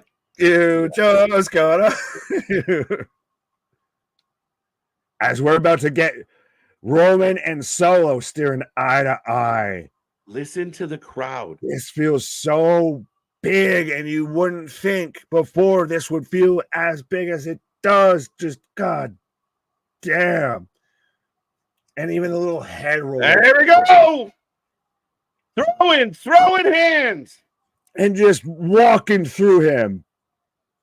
Superman punch. Yeah. Crowd. Roman is just, again, on another level. Right now, Roman Reigns is the LeBron James of pro wrestling. Hold your horses. No, it's one of those of, you got to recognize that he's a fucking GOAT. You didn't want to. Everybody kind of hated him initially because he got getting shoved down here. But, we're hightailing him. We still got time. We still got time. Dodge. Oh, he's about to cut a promo. He's got the lay, the ceremonial lay, the falafel, waffle. I don't know what it's called. I don't want to be terrible. Yeah, this is Zeus just got off his cloud and decided to whoop your ass for even pretending to be in his seat. Your arms are just a little too short to box with God. Tama's back. So, yeah, but he's getting jumped again right as he goes for it. So, are they going to... but... Tama with a little hesitation looking at it. Little bit. Interesting. Hands it off to Solo as he's hightailing it. It's like the fucking, the diamond that Rose threw off on the Titanic and everything. Mm-hmm. That's what this fucking lady feels like a little bit. Right. Well, I feel like in order he's gonna spear the fucking dog. Oh, Superman punch. You didn't see it coming because of the patch. Another Superman punch. Looking, staring down Solo. Am I the only one that with Tonga Loa out here with the eye patch and everything, he looks a little bit like Escape from the Island of Relevancy instead of Escape from New York? Right. He's just taking beats. And he just eats a spear. He's eating everything. He's doing his job. As Roman's just keeping contact and keeping eye contact with Solo the whole time of, see, I'm decimating you motherfuckers. This was a 3-on-1 and this became a 1-on-1 real quick. Yeah. Listen to the building. Listen to the building, and you tell me the last time you heard a crowd like this. Is Roman coming back almost like an Austin coming back? Yeah. Yeah, running back, yeah. I think that's an impressive thing that you could say that it's that comparison, comparable. Oh! Spear to the barricade. Tata through the barricade. Roman is on fire, and not a person is sitting down. Not a person in the tribal chief is unhinged. And again, though, we were worried of, was he going to get outnumbered? Was he going to be outgunned? Was he going to be, the Battle of the Waterloo? And instead, he's just decimating them. Mm-hmm. But see, that does have to happen at some point in it, or else he has no need for Jimmy or anyone else. Right? You have to put him down to have reinforcements show up. You got to get that's the Jacob moment. So that's Jacob, unless Jacob's out and they got to go to Plan B. That would be really interesting if Jacob's legitimately out. How do you pivot? It's okay. Dial up for Samoan, right? Dial a Samoan, right? 1-800-Samoan. How can we 1-800 Ainawahi? Yeah, Ainawahi. Listen, OTC is what is being chanted at the top of their lungs, and honest to God, folks, what a moment. The crowd has lost its mind. Actions speak louder than words, and that was a thing of beauty.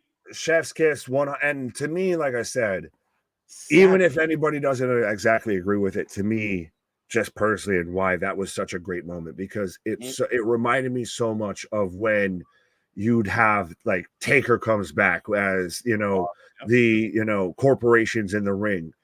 Are you scared? And just destroying everybody. Same thing. You hear the glass shatter, and Austin comes out and he's throwing ladders and he's taking out everybody and anybody. He's striking anything that moves, to quote JR. It was so much of that type of moment of, I get that, granted, Roman does have to get knocked a bit off the pedestal to make this competitive. But this right now, and this moment, this is his welcome back. This is his allow me to reintroduce myself. Yeah, you give the fans a chance to have the moment they had tonight. Like if you were in the building tonight and what we were watching tonight, that over-the-top reaction and everybody on their feet chanting OTC, and everything he does, they get louder and louder and louder. That you give them that moment. Now you've had that moment. And now where do we go? Like now Solo's got to respond with something. Jacob, I mean, they even talked about where's Jacob. So this is going to be interesting. Are they going to sell the injury as far as we don't know where his loyalties lie, which is crazy. But there's 18 million different ways that they could go with this. And that's the thing is, we could guess on every single one and might be right on some, but they all sound great.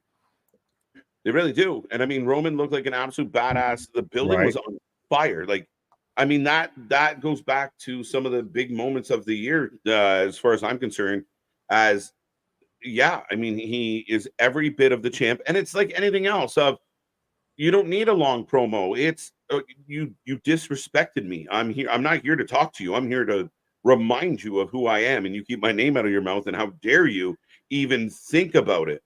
Right. That, like I said, that's allow me to reintroduce myself. My name is Roman. OTC chants, 2 spears. And anybody out there that's going to imply that the Grill of Destiny look like losers because of what just happened, you're silly. And I'm not saying anyone has. I haven't seen it yet, but I expect it. They just got their ass whooped by one of the goats, and they'll be okay. That's what heel lackeys do. So, but that's what he is too. That's a goat. That's I even said I petitioned it for it on Thursday to where Roman Reigns' theme music just get turned into the 96, 97 Bulls intro, you know, dun, dun, dun, dun, dun, dun, right. Yeah. Because that's Michael Jordan right now in pro wrestling walking out. Yes. And that's the only joke. He's just back now wearing the 4-5.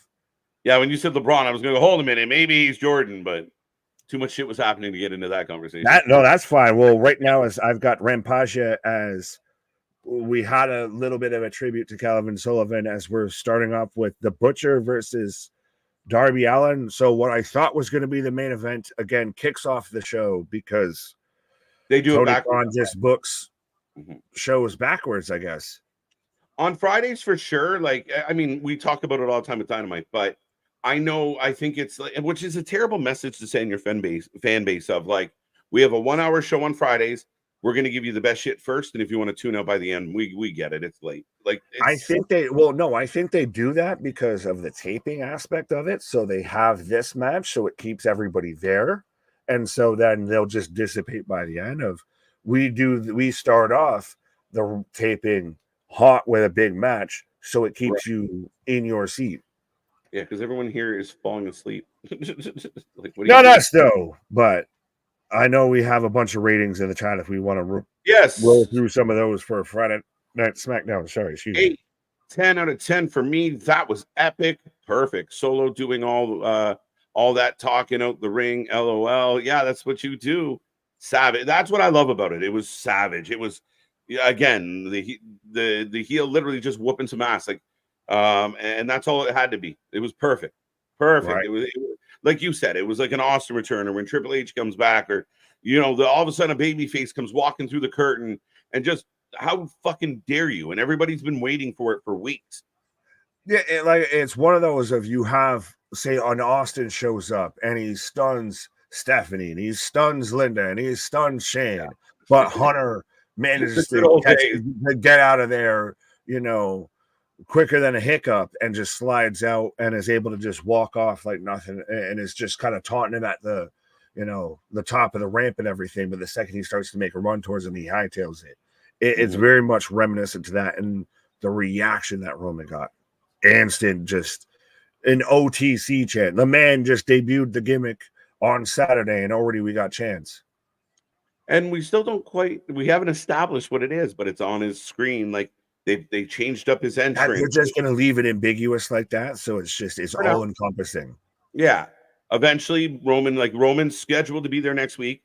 Next week could be the week that Roman gets the microphone and explains to people what the tribal chief, what's on the tribal chief's mind. Part of that might be like, acknowledge your one tribal chief or your OG tribal chief. I was going to say, no one in any shape or form should make an original tribal chief shirt that looks like, the Colonel with the original Samoan recipe. Right? Just saying. If that happens, you know where you heard it. Roman versus Trick Williams, says Aaron. That's maybe never happen. Long way down the road. Right. 9 out of 10 from Ronan. Good show. Harvey's already open in the face. I don't know. I haven't turned it on yet. I'm working on it. That's fine. Go ahead. You ain't missing much. I might actually take a pause. And you're good if you want to, but let you talk about this. We'll get through a couple of the ratings, but 9.5 out of 10, 7 out of 10. Wreck everyone and leave. Facts. Good point.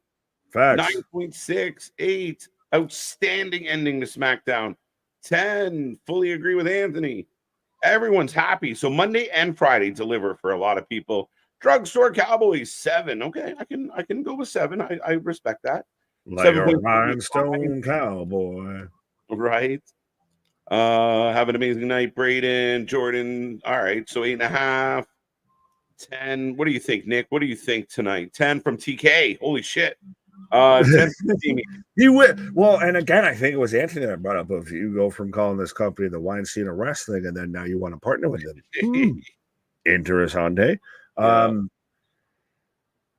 9. Oh, 9. 8.5, 9. Like the ending was really good. There was moments that were good, not great. Amongst that, I want to say it's. Would you say it's on par with Monday night? Close. It is really on par. I think again that 3-hour kind of epic show is doing really big things. They're neck and neck this week. I mean, I'm going 8.5, a slight edge to Raw. I thought Raw was fucking outstanding, maybe a half a point extra for being 3 hours. But I thought there was a couple spots in SmackDown where I was a little bit tuned out of like, okay, DIY pretty deadly. But That'd be your one flaw, yeah. Right? But then again, yeah, you had a misstep, I feel, in Monday Night Raw with Xavier Woods, Kofi until Odyssey Jones. If Odyssey Jones didn't show up in that's a misstep. Yeah, thank God for that angle that came with it, right? Like shit. Right. Yeah, I think that yeah, again, I think there was just a couple soft spots where I'm not quite into, and it's again, other people out there might go, "Oh, I was into that." It just wasn't for me in those couple segments. So yeah, slightly less than Raw, but I'll give it an 8.5. You go home feeling all pumped, jazzed, and smiling. I mean, they did their job tonight, and yes, they get a little bit of extra points for how they sent off the end of that show. Yeah, I was gonna agree with you on an 8.5, but then you brought up of the way they ended that show. I'll give them the extra half a point and say it's a 9 for me. Yeah, I got no problem with that. I think that's absolutely quality. And again, all I know is highly entertained, highly entertained. So if I had a wrestling sandwich, Monday and Friday get to be the bread, and Wednesdays the meat in the middle. It was a amazing bread to my sandwich, but it was a bit of a shit sandwich nonetheless. Thank you, Wednesday. Fix yourself. Whoa, now. The Samoan Watchman said, "What's up, Usos? Are we honorary Usos?" Right? Maybe. Well, you're Canadian, so you're more, I guess, an honorary Us than I am. You get the Samoan, you get the Sammy pass. Oh, the Sammy pass. I was like, how did we get there? But yeah, man, for my money, it was a hell of a show. And again, not every show has to be perfect, not every segment has to be perfect. All I know is Monday, Friday, I was highly, highly entertained. This week, I mean, what more can we ask for as wrestling fans? And if you're sitting there just hate watching it, why? Like, what part of all this good stuff don't you like? I mean, Andrade and Santos cooked. In addition, oh, 100%. Well, across the board, it's now really interesting to see where they're going to go going forward, because we saw a good amount of storylines and at SummerSlam, but also a lot of new angles on those same storylines start to flourish here. As Misfit Wrestling saying, Roman showed up and I still don't care about SmackDown. That's rough, man. I don't get it.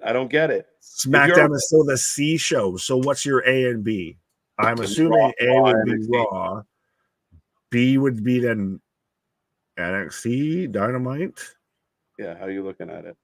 But yeah, I mean, again, that seems weird to me. Like, if you're a wrestling fan and you watch tonight's show, there had to be something in there that you were like, this is really fucking cool. Has to be. Right. Hey, we've been inducted. We're officially honorary Usos. I induct you into the family, my honorary Usos. I accept. Let's go. Let's go. Yeet. I call that official as far as I'm facts. You are Usi enough. We're Usi enough. We're Usi enough. Get a killer Samoan drop. That's just a vitamin rip for us. We just call it the Samoan drop. But yeah, no. Are you watching Rampage? I'll be back. I am. I've still got the Butcher and Darby Allin right now. So if you want to pause for the cause, you're more than welcome to, sir. As I've got the Butcher playing up to the crowd right now, as I've got the skinniest macho man in the front row right now.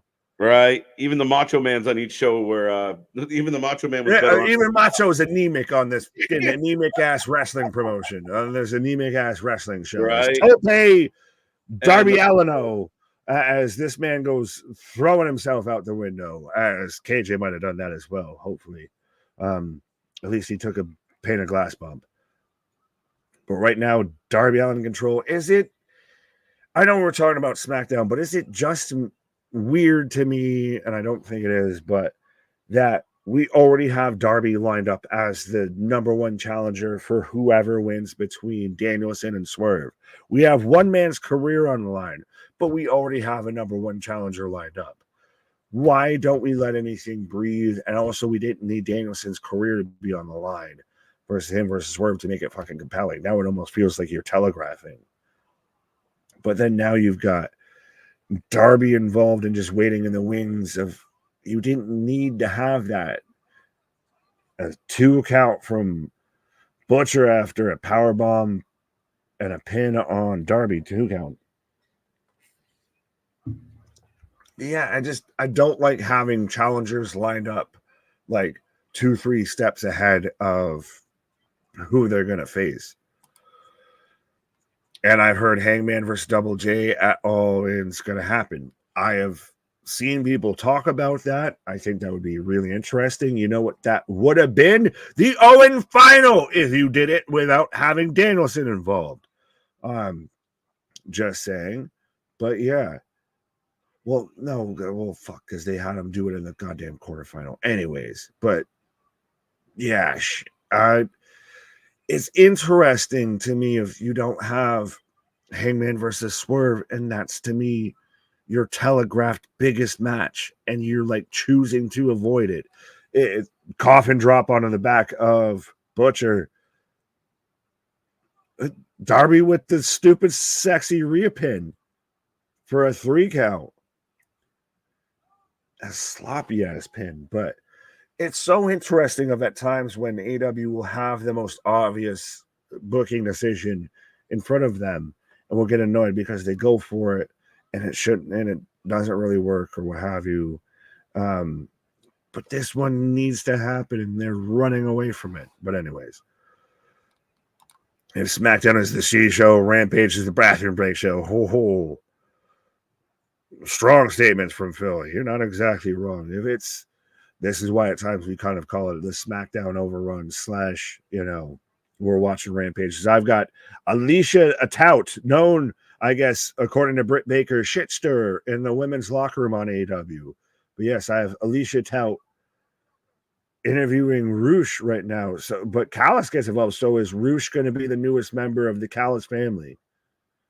It's so weird what exactly the Callus family is, because it's all like they kind of just go there to be kind of heels until they decide, like, until they get pushed to the point to where they become babyface.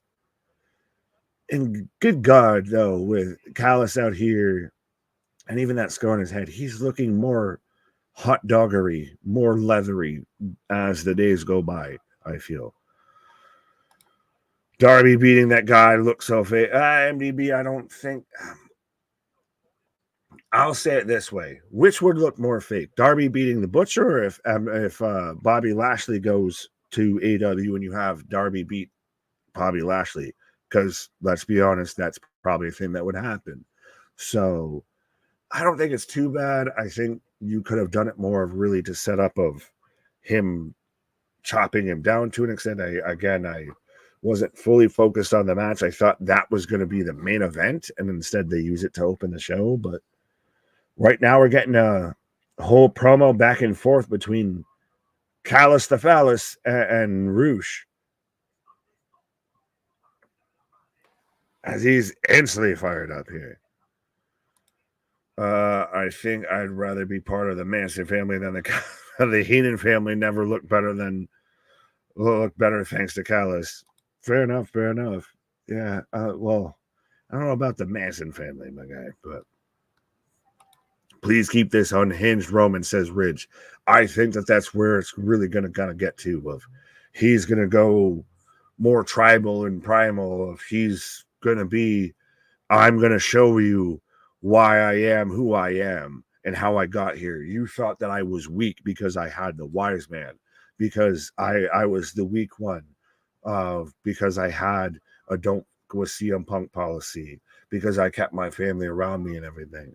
And these are, again, a bit of Solo's words, not mine, to where he even sat there and called Roman weak.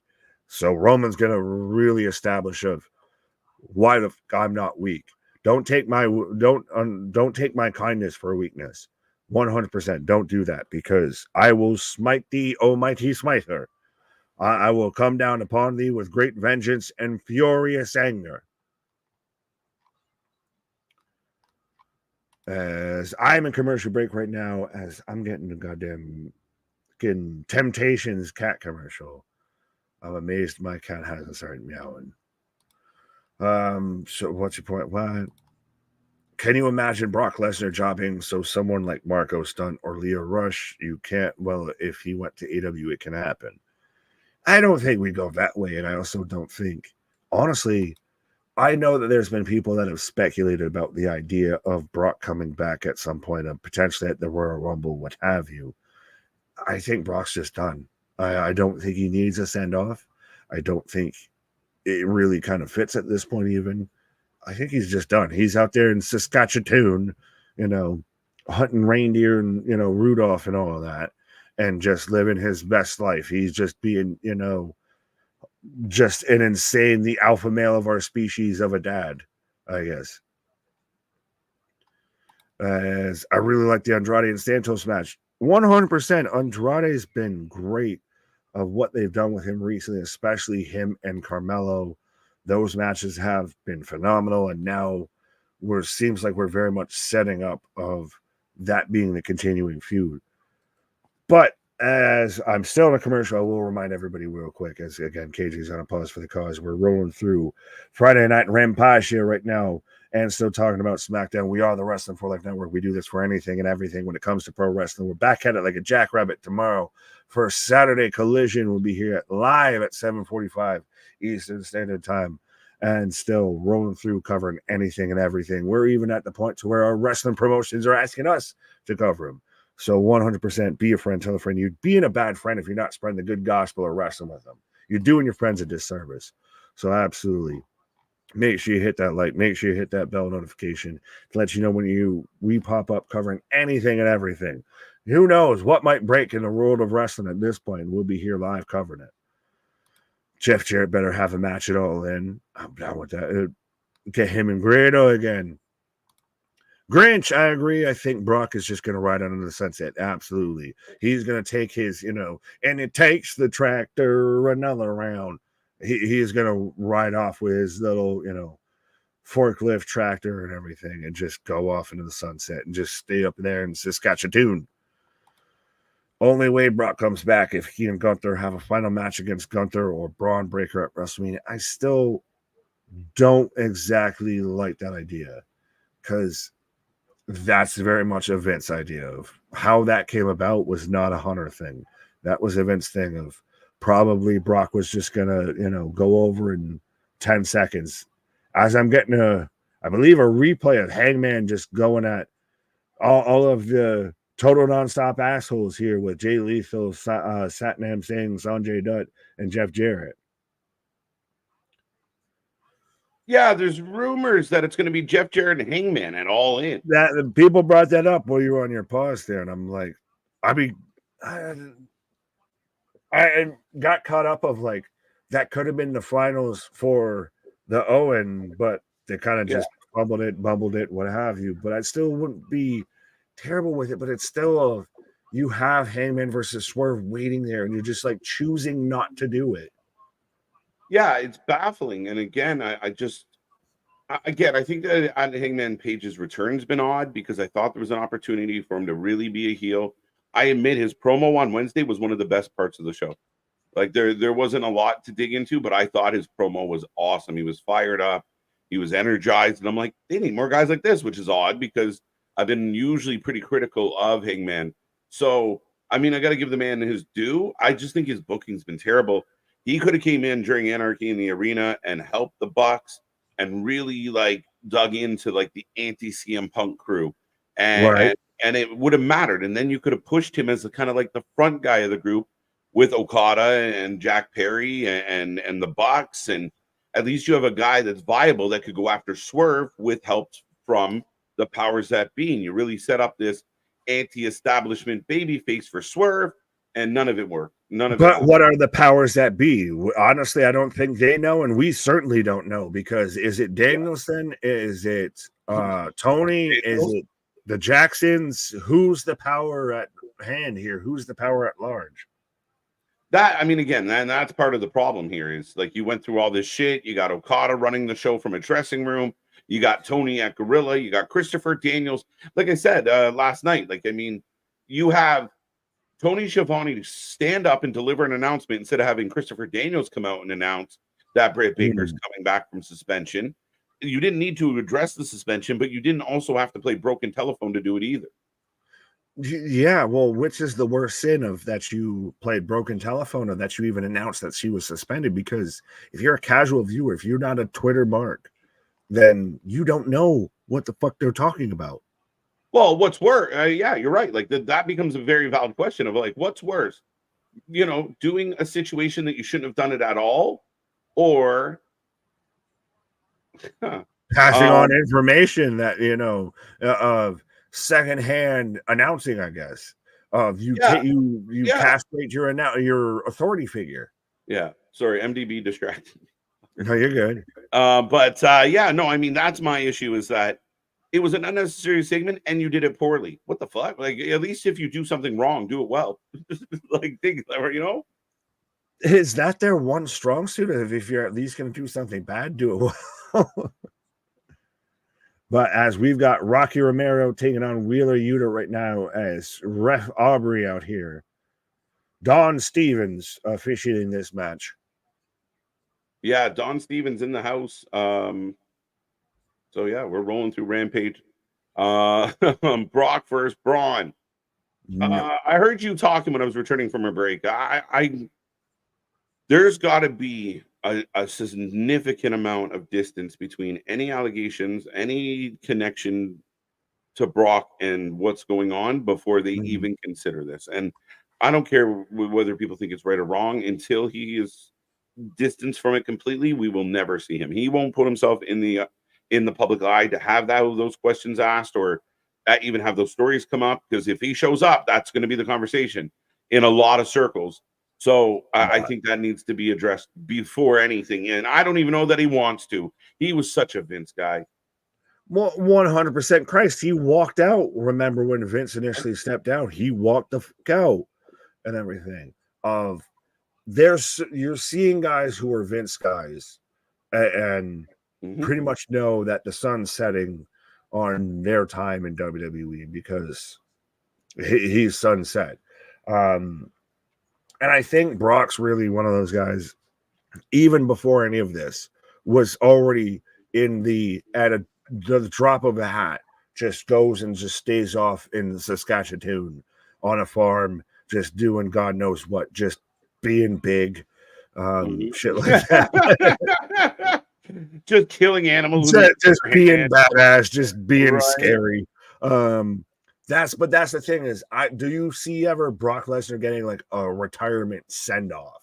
Like, even I think this is the type of guy who you could induct him into the Hall of Fame and he'll cut a promo from his farm in Saskatchewan as he's got a dead elk hanging in the background and shit, of how he's so grateful to be inducted into the Hall of Fame. Hey, Paul, go accept that award for me, would you, Paul? Exactly. Right, but that's the tricky thing. You call up Brock, will he show up? I think he deserves his flowers. Again, I think one day, I don't think he's a guy though that would take him or want him. Like, I think he rides off. He just disappears. Yeah. He doesn't give a shit about you and your kayfabe fucking Hall of Fame. Kiss my ass. I made my money. I'm out. Well, even a retirement. I don't think he gets like a retirement tour. He doesn't get a send off like a Danielson, a Cena. He doesn't get a last match like Taker. I think he rides off into the sunset. He just goes away, and you constantly have the looming fear of the Sasquatch coming back. Yeah, I think until otherwise noted, I think you'll always have that, like, what if? But again, I think that day when it comes, I mean, dude, I'd love to be live for a Brock Lesnar return. As far as, I mean, it will blow the roof off the goddamn place. Dun. Just not that first riff, that like, could you imagine Jacob Fatu versus dun, dun, dun, dun, Jesus. dun. Be interesting as shit. I mean, it's highly unlikely, I feel, at this point, but it'd be interesting as hell. Oh my God. I mean, again, though, that match makes me nervous because, you know, Jacob is Jacob, but man, that match could get stiff in a hurry. And not talking about us. Right. So yeah, no, I mean that's very intriguing, very compelling. Right. But we'll see. I mean, again, like we're getting to this cusp of like a really crazy, insane Hall of Fame classes of like Cena going in, Batista going in, Brock going in. Like there's a lot of names that are coming up to that forefront. Will the Hardys get in at some point now that they're trying to, you know, revamp their image or idea of what they are? Like, I don't know.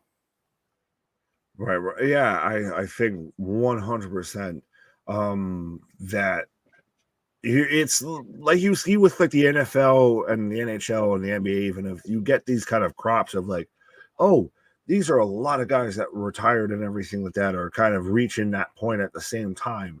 It becomes like almost a murderer's row of, like you said, you've got a Randy, see, like you pretty much got all of OVW that could pretty much be up for the Hall of Fame, and then XYZ as well. Of we're going to have stacked upon stacked Hall of Fame classes coming up soon. Right. Sorry. When did this happen? What? Sorry, I'm on a side thing of the Big Trouble. Words. Use your words. Did Big Trouble Ben Bishop slap -1? Is that what happened? Wait, where the fuck did this happen? Oh, like I said, a complete side thing. I accidentally. What in the good googly moogly are you talking about? I don't know. Maybe it's on later. I have no idea what I'm seeing right now. Well, here, fair enough. Well, speaking of things on a tangent of KJ, you're doing Collision tomorrow, correct? TK announced hologram in Darby versus Tony Nese and Daivari. Oh my God, you got hologram teaming up with Darby. By the way, you were talking about title shots and how Darby's title shot is a bit of an issue. Hawk is also doing title shot at the same pay-per-view. That's been swept under the rug completely. And you got to keep in mind for the world title? No, for the international title. The American title. He's the #1 contender for the American title. He's supposed to get a match it all out. And now that's not happening. So, and nobody's even talking about that. And then in addition to that, by the time you get to the Swerve Danielson match, you won't only have one #1 contender, you'll have two, because the gauntlet match is probably going to happen before the title match. So you'll have but is it for a world title shot or is it a tag title shot? That was a world title shot for. I know. I was literally just asking. I don't know. Yeah, the fucking what's it called? The Casino Royale. The Casino Gauntlet Battle Royal. Yeah. So as far as I know, that's for a singles title. So you're literally going to have two #1 contenders for a match that hasn't even happened yet. And so three #1 contenders at one time is very interesting. Christ on a cracker. What the fuck is going on? I'll tell you stories. You say I don't have stories, I'll give you all the stories. I'll book everything right in a row. Like, what the fuck? Why do you have everything? Like, why do you have challengers before the matches have even started? You could have a little log jam of world title contenders before the world title match even starts. That's ass of 8, ass of 9, ass of 10. It's eating all the ass, is what you're saying. Pause. Whoa, hold on. Yeah, no, 100%. I mean, to me, and that just screams lack of storytelling. Like, if you have all these contenders, lack of creativity. Yeah, like just keep having matches and you're up next, and you're up next. It's like there's 12-year-olds that play universe mode that can create better fucking storylines than Tony Khan. That's the disgusting part about this. It's like The Simpsons and the escalator to nowhere. Whoa, I'm sorry, the escalator broke. An escalator can never break. It can temporarily only stairs. But yeah, to me, that's what it's like. It's like, okay, when you get to the top, you're just going to drop out to the bottom, and then we'll move on. I don't know. It's so weird. Right. But yeah, man, I really want them to turn this around. I want All In to be good. I mean, dude, it's gonna be crazy when WWE outdoes them in London. It's going to be insane. London calling to the far away. When they do a WrestleMania 42 in London and everybody loses their goddamn break. But yeah, it's one of those, it's not even like some people will look at this of, oh, why are you hating so much? No, we just want it to be good. We see how it can work. We see the fucking, literally you just connect this wire to that wire instead of the red wire to the brown wire and everything, and the shit might work a little bit better. That's really all it is. But they always take it as like a personal attack. Yeah, I don't quite get the concept of it, and I don't understand. Again, like, and I said this today, the other day, and actually a couple people jumped on me like, what are you talking about? But it's just being honest about what you're seeing is not being a bad fan.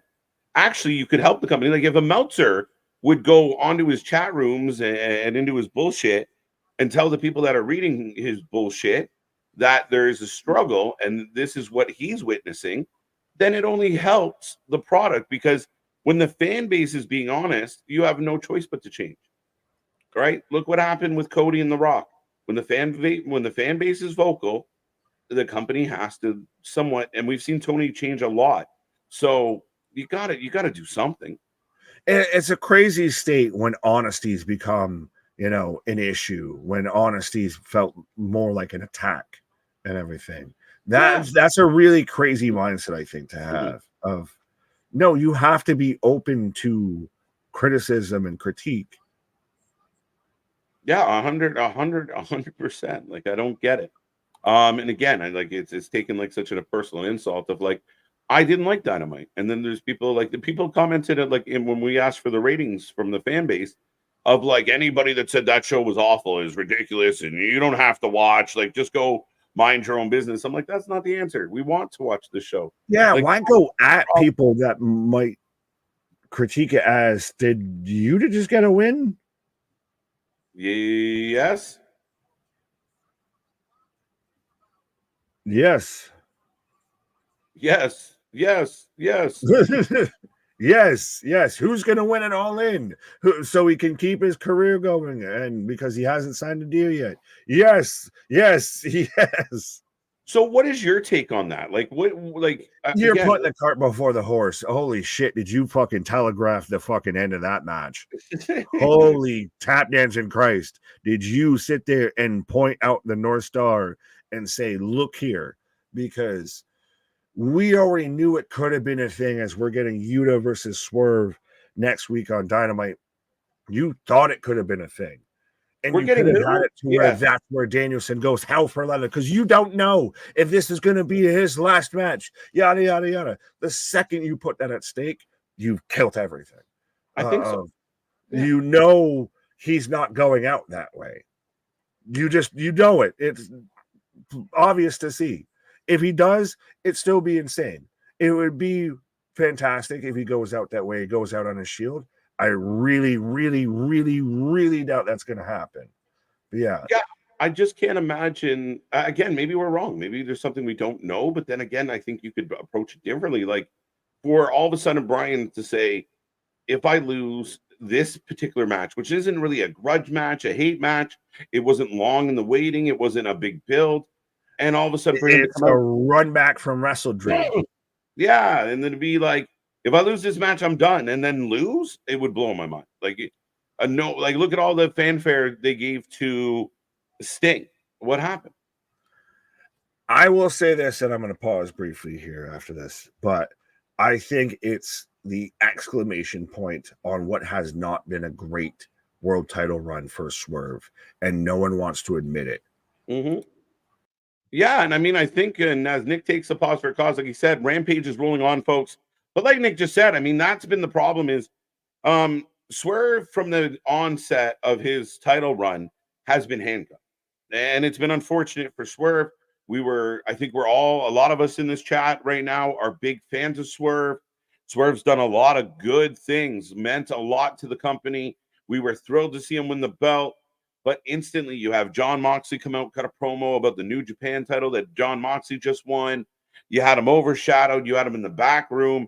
You have MJF overshadow him. You have Will Ospreay overshadow him. You do a lot of pre-tapes and not a whole lot of live. You don't have a whole lot of solid challengers for him. It just all becomes a problem, and it just doesn't deliver. And now, if Swerve is to lose his title in a couple weeks, in like 17 days, I'm going to be very disappointed with Swerve's title run, and I'm not blaming Swerve. Someone tell TK that booking in advance for your shows, it's done on a whiteboard and not on a live TV the day of. Yeah, his talk about his papers and like how he had it like vertical, then he turned it horizontal. I don't even know what the fucking man's talking about. All his storylines should be, like you said, on a big old whiteboard, and months. Like you have January, February, March, and you have your months planned out. You know what you're doing in 6 months, or what you hope to be doing in 6 months. Things change, people get hot, people drop off, people get injured, but you should have a big outline. Like that would be my first mission if I was trying to assist AEW is, okay, if we're going to do this for 3 months, what does it mean for the character in 6 months, 12 months? Where does it go? Okay, he's going to feud with this, A versus B now, but who is C, and how does C get us to D? Pause. But yeah, I mean, again, Tony Khan had as much booking experience as myself or most of us in this chat, and some of us actually might have a little bit more. He never had, if his dad wasn't who his dad was, he would have never been a booker. And he, up until the time he started being a booker, he wasn't a booker. And the biggest mistake he made was he thinks the people complimenting him because he has a whole lot of money and he pays them very well are being honest with him. And I put a lot of blame on the wrestlers, on the people like Jericho, on the people that have collected money from this guy. And I don't blame them for outworking a money mark, but then to act like you're putting on outstanding shows. There's people in that company that know the product is shit. There's people in the company that know the product is lacking. There's people in the company that are not happy performing in front of 1,700 people. But that doesn't seem to matter. That doesn't seem to change. AEW doesn't have storyline matches. Few and far between. I wouldn't say none, but few and far between. And a lot of their stories, I call it pop-up book story or storytelling. That's how they write it. It's very much like open up. Oh, there's the next scene. It doesn't have any continuity to it. It doesn't have any connective tissue. It doesn't pull you along. Like going into next Wednesday, what is the big thing you can't wait to see? We knew going into tonight, we couldn't wait to see Roman. We wanted to know what Cody had to say. We wanted to know what LA Knight was going to say. What was, what's going to happen with the women's tag? What's going to happen here? We were looking forward to things. What are you looking forward to on Wednesday? I know Damien's going to jump in and be like, I'm looking forward to, but realistically, story-wise, what from this week is like, oh man, I can't wait to see what's next for them. And like I pointed out, and I pointed this out several times every single Wednesday, guys and girls, that you can't have run-ins, you can't have brawls every single match. Every single match last night, match something after the match something after the match. And it was just rinse and repeat. It's lazy. It's shit. Again, there's a collection of the audience that thinks this is phenomenal. But for the vast majority of the people out there, we feel like we're being treated like morons. It makes it hard if you're a mature adult to buy into the product they're giving you. And again, some people out there are like, I don't care, I just love it. But that's a different class of people. That's a different focus. And I know people can get mad at that I say it like that. But that's the truth. I mean, again, if you show up and all you're going to love the wrestling because they're destroying tables or somebody got set on fire, but nothing else is with it, you and I aren't the same. Our fandom is not the same. What I'm looking for my wrestling is not the same. You want to bring out thumbtacks and barbed wire? I'm all for it. But make it make sense. Make it matter. Make it count. In reality, the guy size would take him out, but Ray had a good way of going about it. JBL lit him up. I think I walked into the middle of a conversation there, so we'll come back to that. Do you like the idea of Claudio versus Okada? I don't mind it. Okada has not impressed me since he signed with AEW, and I think people sign with AEW and mail it in. Nick and I talk a lot about there's a New Japan Kenny and there's a AEW Kenny. Okada hasn't done much. I mean, this could be a very slow, boring match. They could surprise me, but I'm a little nervous about this one. Speaking of Kenny, did you see the reports going around that Ibushi's ready to go, but will not like Ibushi won't come back in Ibushi won't come back unless him and Kenny come back together. Easy for me to say, but yes. Rampage never had a storyline match. No, Rampage is a throwaway, and that's what bothers me. Even the diehards, there's people on YouTube right now who are talking about wrestling and AEW. They're not even paying attention to Rampage. They'll wear AEW hoodies and they don't watch Rampage. Most of them don't even watch Collision. And you can tell that by the numbers. So here's this tribal based, this fan base that is so tribalistic, but they don't even watch all the shows. They watch the shows less than I do and then tell me I'm wrong about the opinion I have about the show. Fucked up. SummerSlam was a blueprint for how to book storylines. Tony Khan would never do that. It's a mix. You got to find your Goldilocks. You got to find that. Oh, that is just right. And I thought SummerSlam in a lot of ways. And you look Monday, you look Friday, and I watch the fans' reactions. And I pay attention to what the fans are saying. And again, across the board, and not everybody can be wrong. And not everybody's out to hate your company. People loved Monday. People liked Tuesday. People hated Wednesday. And then really liked Friday. That's the fact. First step, Tony, if you want to compete with the WWE, make your product well, make your product strong, make your product good. And that's what we tuned in for. In the beginning, your product was good matches, some intrigue. Like you had Moxie chasing around Kenny. You had, Jericho with the first title. You had Hangman trying to figure his life out. And you were excited by all of it. And it's just dissipated. And now Tony only pushes the people close to him. And I will say this, over and over again. Tony Khan is more like Vince McMahon than Triple H is. And the proof is in the work. Did you steal the David Letterman set also? I don't think so. I think 100% original. If you click around YouTube right now, you'll find others that are not original. So maybe inspired, but that's funny as hell. The crowd be like, "Where's my refund?" Cop. Yeah, but the 2,000 people that pay the money to go are in love. Oh my God, there was a tope, best show ever. Background is like Letterman or Carson. I'm glad you grabbed that vibe. I'm really glad you got that. I'm kind of looking forward to Claudio Okada coming face to face on Wednesday to make their match official. See, I mean, could it be good? Yes. Am I looking forward to it? Not like I can't wait. Like, oh my God, Wednesday. I can't wait for Wednesday. By the way, anybody know what's happening on Rampage right now? KJ, we got you. Speak your truth, bro. Thank you, Denisha. It's all we do here. So we talk like fans, and we break down the wrestling like you would break down your favorite basketball, your basketball teams, your hockey, your baseball. It doesn't matter. All we're doing is breaking it down. And when WWE gives us something we don't like, we talk about it. We've been shitting on DIY for 3 months, 4 months. We've been giving, Final Testament a hard time. We've been critical of the bad shows in the main events. It's just AEW is on a really cold run. If 2024, the back half of 2023 really sucked. And 2024 has not been a strong year for Dynamite and TK. I feel like 2 of the pay-per-views were really good. The rest could go away. And the weekly show has been more bad than good. And it's just how I feel. And I don't care what people think. I work with a person who trained Mercedes, and he's very disappointed in her mic skills.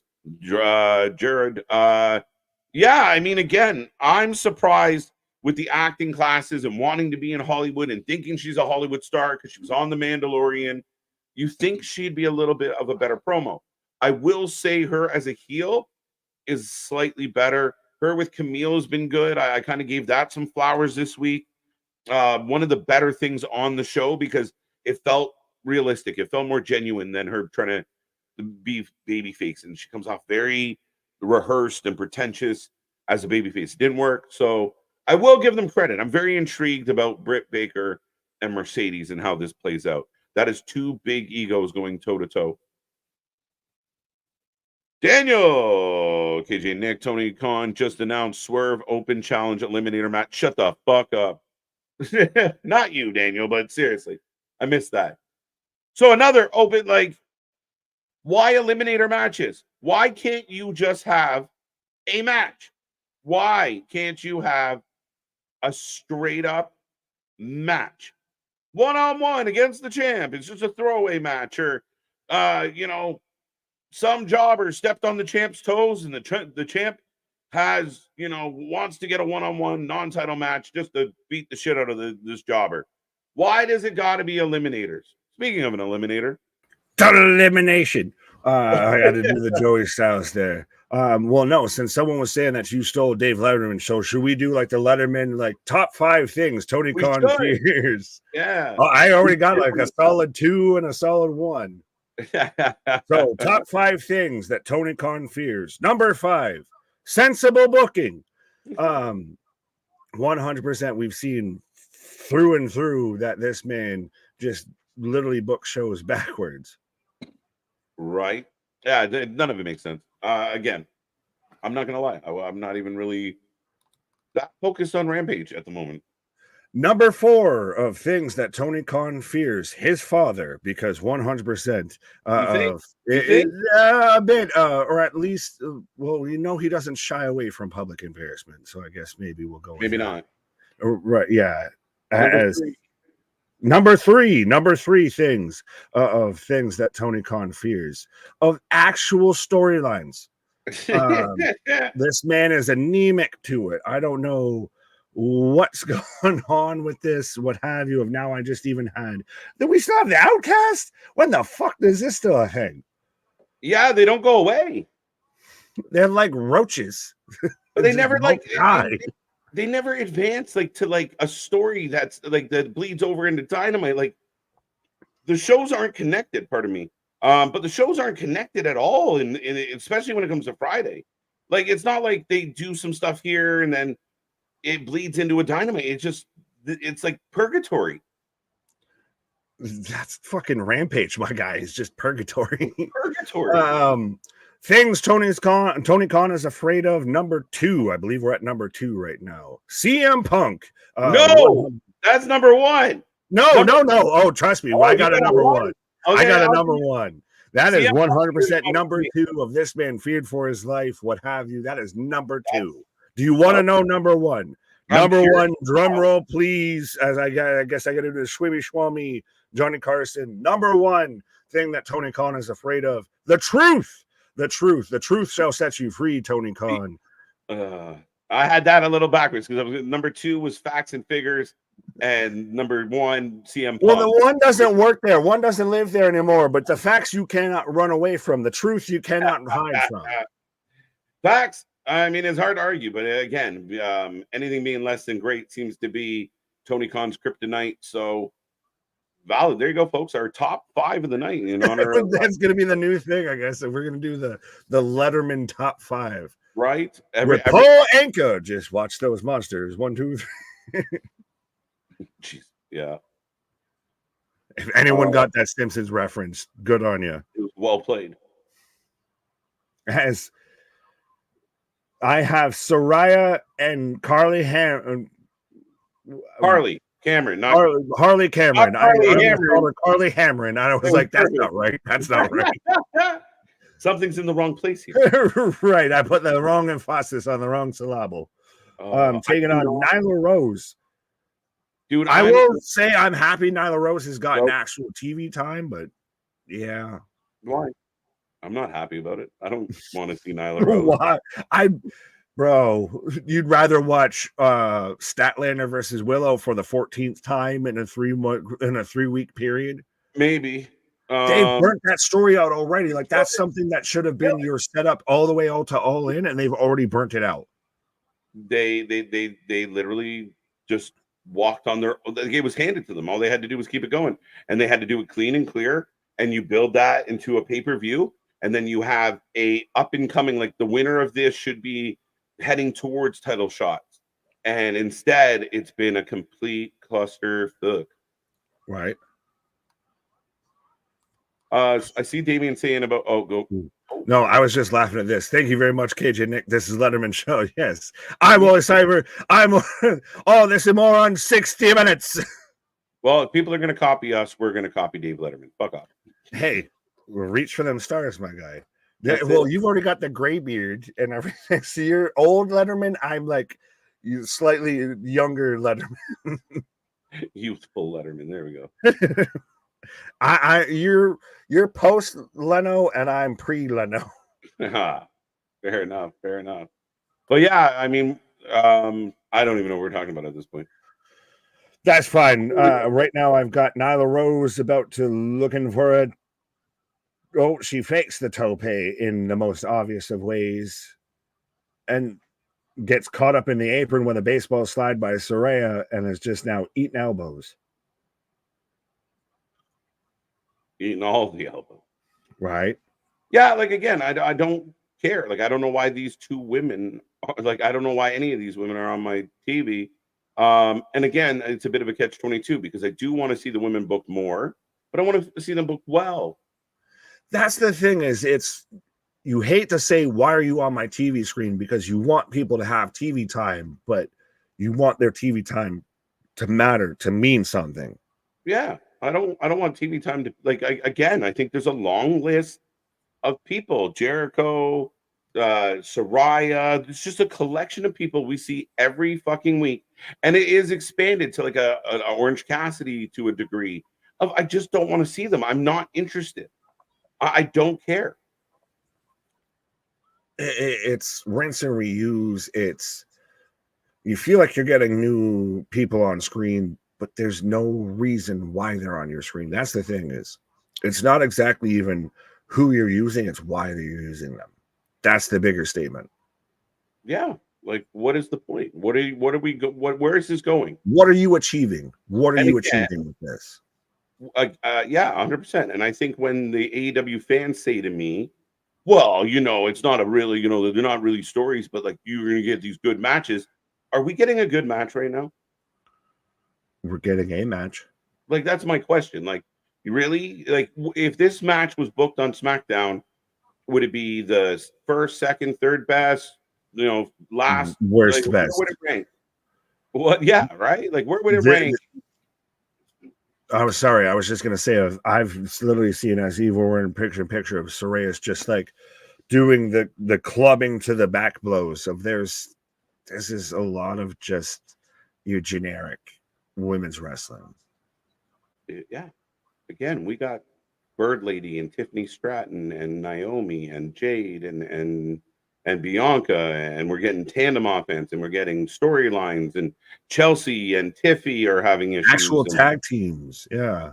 Yeah. Like, and it means something like, oh shit, they're going to fight, or oh shit, are they still friends? And it means something. You know how to put an emphasis on things. Yeah. And that's all I want from, like, I was a giant Paige fan once upon a time, but this isn't her. And it's not, oh, well, you loved her in WWE and you just hate her now. No, because what she's doing now sucks. And it's the whole mentality of you can't have an opinion outside of shit's great without you're instantly wrong. Yeah. Like I've never been at a point in that I feel in wrestling of to where Christ, we don't sit there and argue with your friends on the school bus and everything like that. That's great. Cool. I'm not going to tell you out and outright how you're wrong or whatever, but I'm going to still discuss it with you and maybe we'll find a common ground versus now it's just instantly of I'm going to tell you how your dog should have left you, your truck should have broken down and everything because you said you didn't like Saraya versus Nyla Rose and didn't think it was a 5.5-star match. Mm-hmm. Oh yeah, it's crazy. And again, I think it's an insanity to me. Like, I don't get the mentality. I really don't. I don't understand it. Right.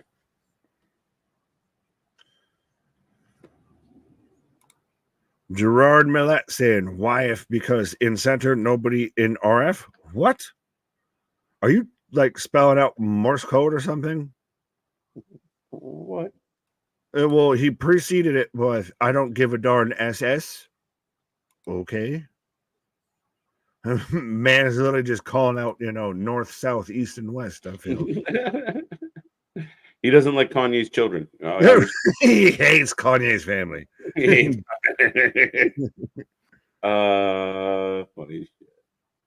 Run away. Right. Abbott and Costello. We try to be. Oh, were you trying to quote Abbott and Garcelle? Why? What the fuck? Oh, kind of. Oh, why left field? Because in center, nobody. Oh, I was like, well, I was like, why if because center, nobody in RF? I was like, English doing are you how?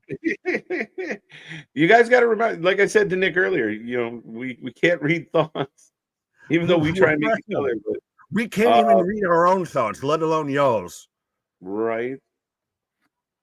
No, that's hilarious. Right over thy head. I still just constantly chuckle of my meltdown at House of Glory of main event being in the main event.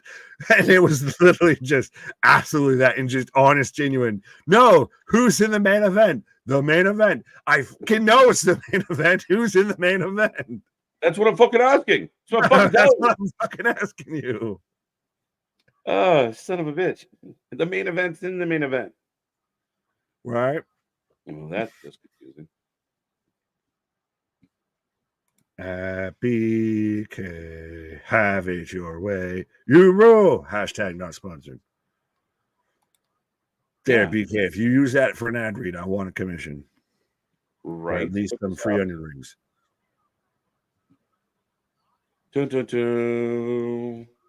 Oh, what is happening? Nyla going with a 1, 2 count. The thing that bothers me about Nyla is that, okay, we'll see her for like a few weeks. She'll do a couple jobs, and then she's gone for 7-8 months, and then she comes back, does a couple jobs, and then leaves again. Like, there's no faith that she's ever going to win a match. She's an absolute beast. Like, I mean, I have no faith in Butcher's fighting Darby tonight. Oh, that's an L for Butcher. What? Like, automatically, we know Butcher's fucked. You've ingrained it in our head. Butcher is not winning.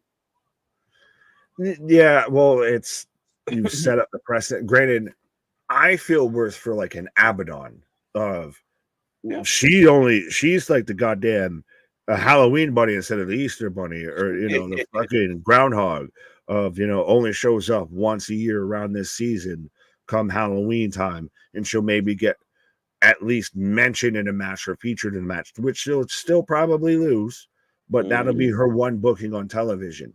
Shit like that's like, what are we doing? Like, why do you have 75 people on your roster if you're going to use 12?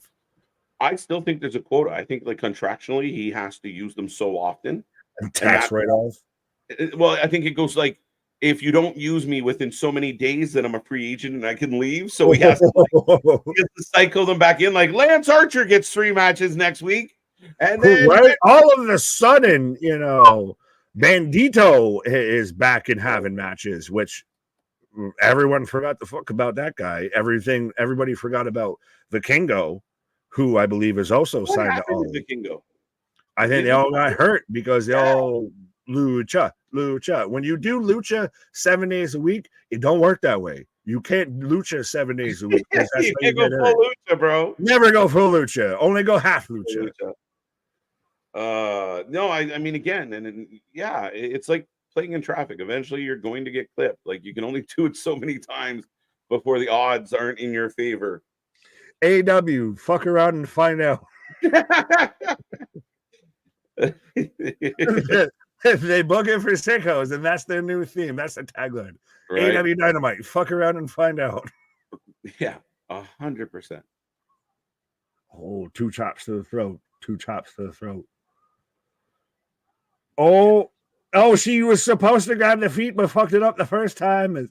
I don't get that. Like, has anyone ever had someone could you really be held down if you can't move your legs because someone's grabbing your ankle? Just touching it, just barely grasping it. No. Yeah. No, not usually a problem. No, especially when you're right by the rope. But so Harley Cameron holding down the feet for Nyla Rose, or the feet of Nyla Rose, so Saraya can get the win as Darby Allin hologram versus the premier athletes. What the flying fuck are we doing? Yeah, I have no idea. Sorry, go ahead. So here's my dilemma with this is you just made Darby a #1 contender. That's the fucking way you end the show. Yes. Hot tui, hot tui, hot tui, hot tui. Again, man, it's what Tony Khan thinks is cool.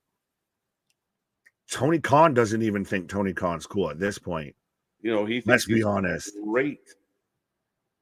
But you already have now. We have to have a Texas bull rope match between Thunder Rosa and Deonna Purrazzo because we don't have anything else for you because we won't actually push you as title challengers or title winners or anything. So you just get stuck facing each other until the end of time now.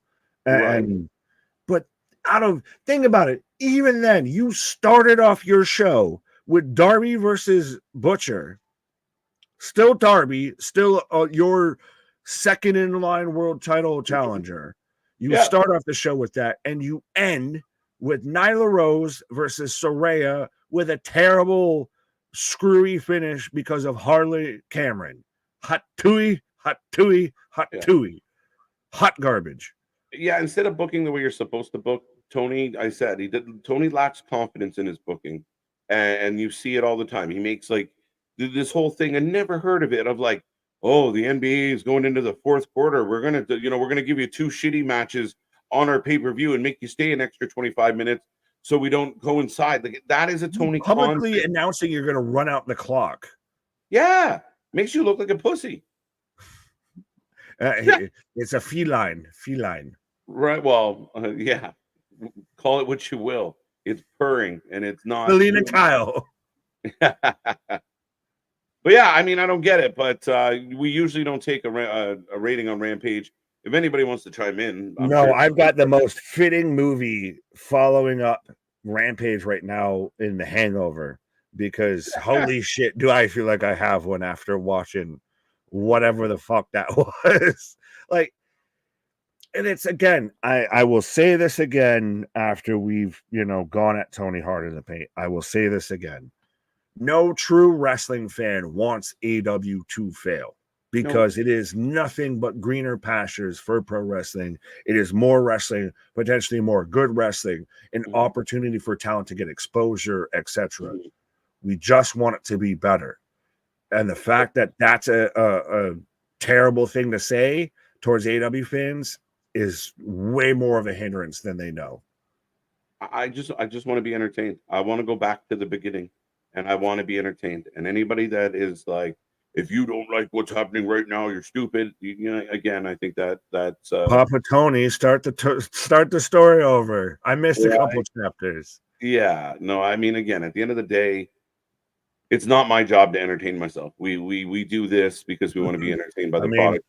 Well, we kind of do, right? Fucking hell. But at the end of it all, Nick, again, you look at SmackDown and you look at, again, Rampage, not a fair comparable because they're not even the same thing. And like we said all the time, and I said it while you were on your break, I mean, we know of people that cover wrestling that are diehard AEW fans that don't watch Rampage. They might be live right now, and they're not even acknowledging Rampage is on. They're talking about SmackDown. Like, that is where you're at with your fan base, with your core demographic, your core audience. You have them tuning out 2 of your 3 products. Oh, the core is shrinking 100%. But yeah, I have to thank, I guess, Rampage and Collision and Tony Khan because they helped us birth the whole catchphrase of even when the wrestling sucks, we never do. Because 100% we'll be more entertaining than an episode of Rampage. That's why literally it's half the time more of we're talking about what happened on SmackDown than what's happened on Rampage. Yeah, and I mean, okay, Rampage is a throwaway. Fine. We'll call it what it is. But then again, you make Collision cook. You got to make Saturday nights cook. You got to give reason to show and watch the show. If you're going to give us fucking hologram and Darby Allin versus the varsity athletes who hijack someone else's gimmick, technically, within your own company. The premier athletes. The premier athletes, whatever the fuck. I don't care. Right. Go ahead. No, I was just saying that it's a gimmick so terrible that even you can't still figure it out. But that's it. I mean, again, it wasn't even really theirs because they kind of finagled someone else's gimmick, and those people are no longer seen on the program. So again, it's just funny, and all I want you to do is give us quality. And I don't know how you expect me, as a fan, as part of your key demo, I still fit into your key demo, that you expect me to get fucking intrigued or excited on a Saturday night to watch Darby, one of your number one contenders, team up with fucking Hologram. And how the fuck are you going to convince me that Hologram's anything worth watching? But he's bright. And he does flips. Oh, fuck my life.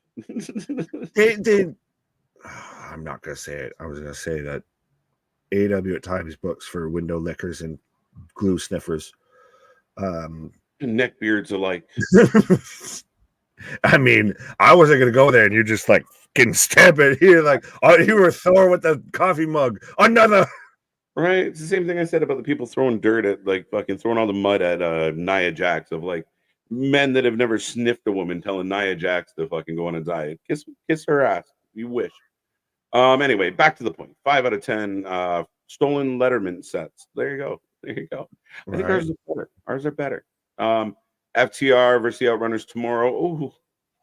Ooh. I'm actually okay with that. Like, I kind of want to watch at least that. I like the Outrunners FTR when they're not having to play company shills and not, should have been charged but wouldn't be charged. That makes it interesting. Yeah. AEW got to get better booking. If TNA can do it, AEW can. Facts. And I think Anthony made a very valid case last night for everything that TNA is accomplishing right now is actually more entertaining and more well put together than what we're getting on Wednesday. It's fact. Oh yeah, they've lived up to kind of that title of they're the true number 2. They're the Queen Amadama or whatever the name. No, that's Queen Amadama. I was thinking of the one that married Anakin in the goddamn Star Wars movie. That to where she had the doppelganger that was out there pretending to be her. Pretending to be the queen when TNA is really sneaking back up there as fucking Padme. Good night, guys from Greece. Oh, nice. Hey. There you go. A Greek fan. We appreciate it. There you go. Amidala. Amidala there. Amidala. Dr. Zayas. Oh, Dr. Zayas. Can I book the wrestling anymore? Well, of course you can. Well, I couldn't before. You can make me shut the stream down quick. Dr. Tony. Oh, Dr. Tony. Zion Quinn made his TNA debut. So did Dante Chen.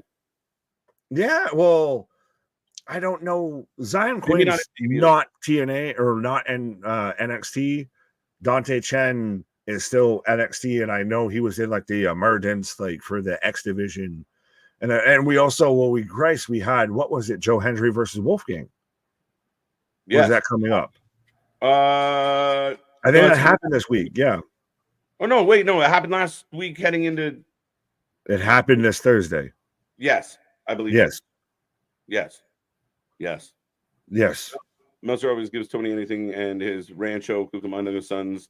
Again, he decided to commit career suicide, and his numbers are dwindling. And I'm not going to go into a big rant about Meltzer. He's embarrassed. He hitched his wagon to the wrong pony. He became a groupie. Yeah, he became a ring rat. He got caught up in Young Buck mania. Yeah, he is the world's biggest ring rat. Well, I mean, if you look at all the pictures of his house, he lives like a rat. So yeah, no shit. He's very familiar with rodents and bugs. Fucking hell. All right. I'm just now at this point. Just go ahead. What else you got? This is just home run derby. He just throwing it right down the center of the line. All right. That's why this fucking nose looks all funny and shit. He's just constantly got it up at people's ass. That's why it's always tanner than the rest of his face because it's brown. That's doo-doo, baby. All right. Well, with the Rancho Cucamonga, I was halfway going to start going Canyonero. You love your yogurt grease. Thanks, big dog. What the great contribution. Son of a bitch. Meltzer is the world's biggest ring rat. We love your pizza, Italy. What the fuck? Ouch. Yeah, love your pizza, Italy. Love your fucking maple syrup. I'm a big fan of your maple syrup, Canada. You in Vermont just fucking nail it. You and your poutine. There you go. No, it blows my mind. But sorry, we're just going off the rails here. Yeah.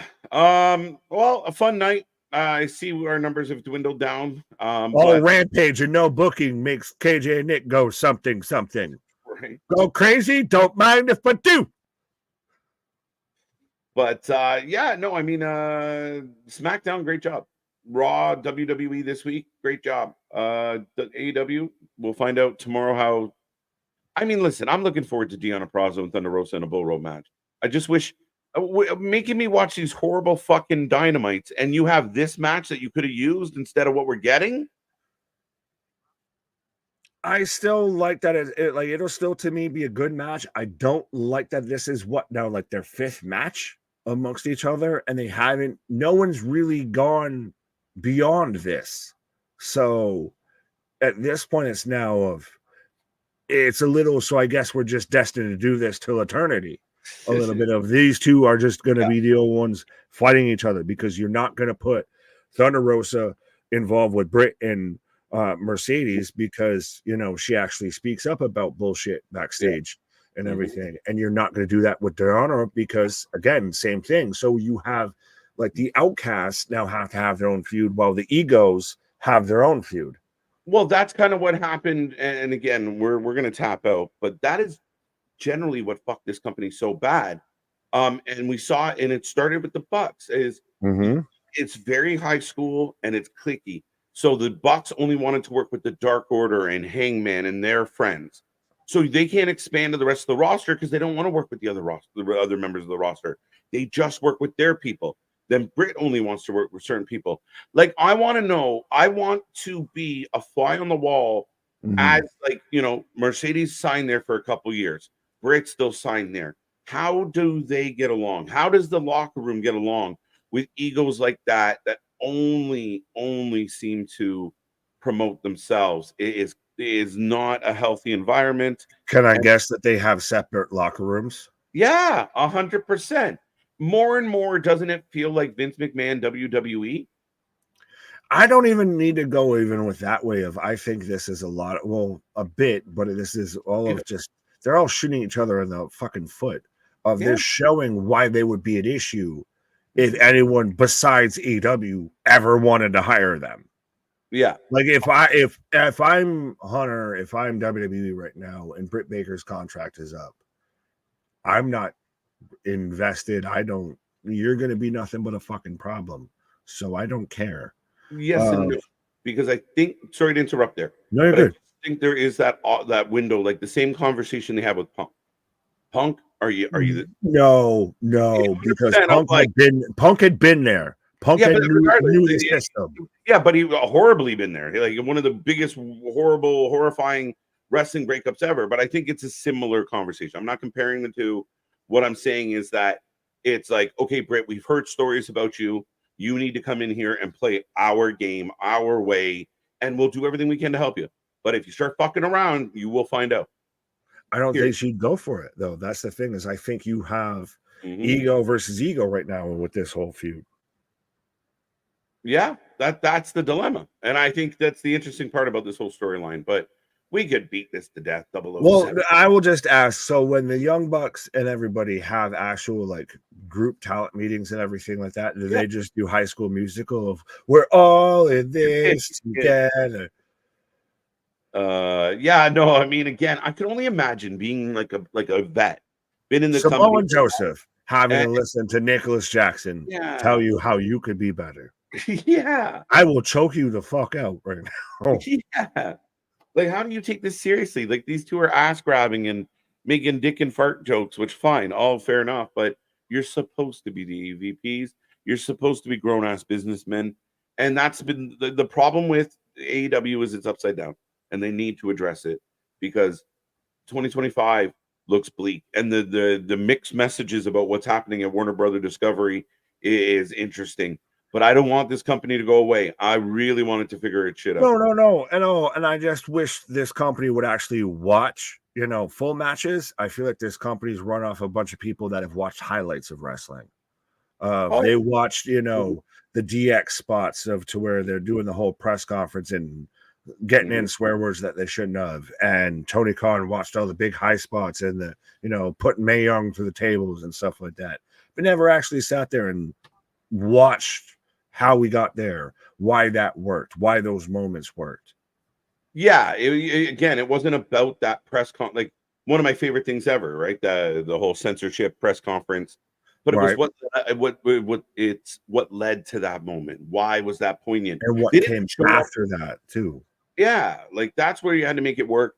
Listen, I was all for the Young Bucks beating up Tony Khan, but they didn't make. All it was Tony Khan wanted and thought it would be really cool and really help his business if he went to the NFL draft with a neck brace on. And it didn't. It embarrassed him, not just to the football fans, it embarrassed him to the wrestling fans. And it didn't help. Look at the numbers. Look at these record lows. Look at the fucking, when you're doing less than 200,000, shit, come on now. WWE's third show is doing over 500,000. I'm still challenging and pushing the chat and everybody that can hear the sound of our voice right now to get us to the point to where we're beating Collision in viewership. We're beating, Rampage. Listen, some of our streams have got more views than people that went to the building to watch the show. Oh. Not a lot of them, but they exist.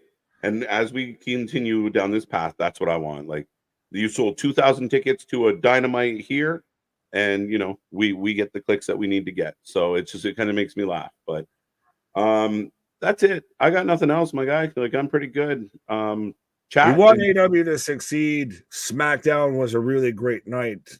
Debatable, comparable at least to Monday Night Raw of how it came out of SummerSlam, and that's a bold statement too of you're going up against SummerSlam or Monday Night Raw after SummerSlam, which we said was one of the better Monday Night Raws of 2024, or at least of recent memory even. So good night of wrestling, allowed us to just talk about more wrestling. Any final thoughts, my guy? That's it. We're back tomorrow night. We're going to do Collision. I know we've been a little spotty with our Collision coverage, but it's Saturdays and it's the summer, so deal with it. We've just been a hologram, my guys, watching Collision. That's what we need, a hologram for the Saturdays we don't want to do. But ladies and gentlemen, we appreciate it for 39 people to still be here. The true diehards, our tribalists are here. No, but we appreciate anybody that stopped by. If you're listening to the recording, go check out all our stuff. Go check out the Dirt Sheet debate. Big shout out again to Geekbox for being a part of it. And a big shout out to Anthony for being a part of the channel and being in the chat tonight. Other than that, yeah, WWE's cooking. AEW's got to find the frying pan. They need that back home. But our shit is real. Our shit is raw. Our shit is authentic. When you're talking about that wrestling, but put that forward life with. Happy Friday, folks. See you on the flip side. Good night.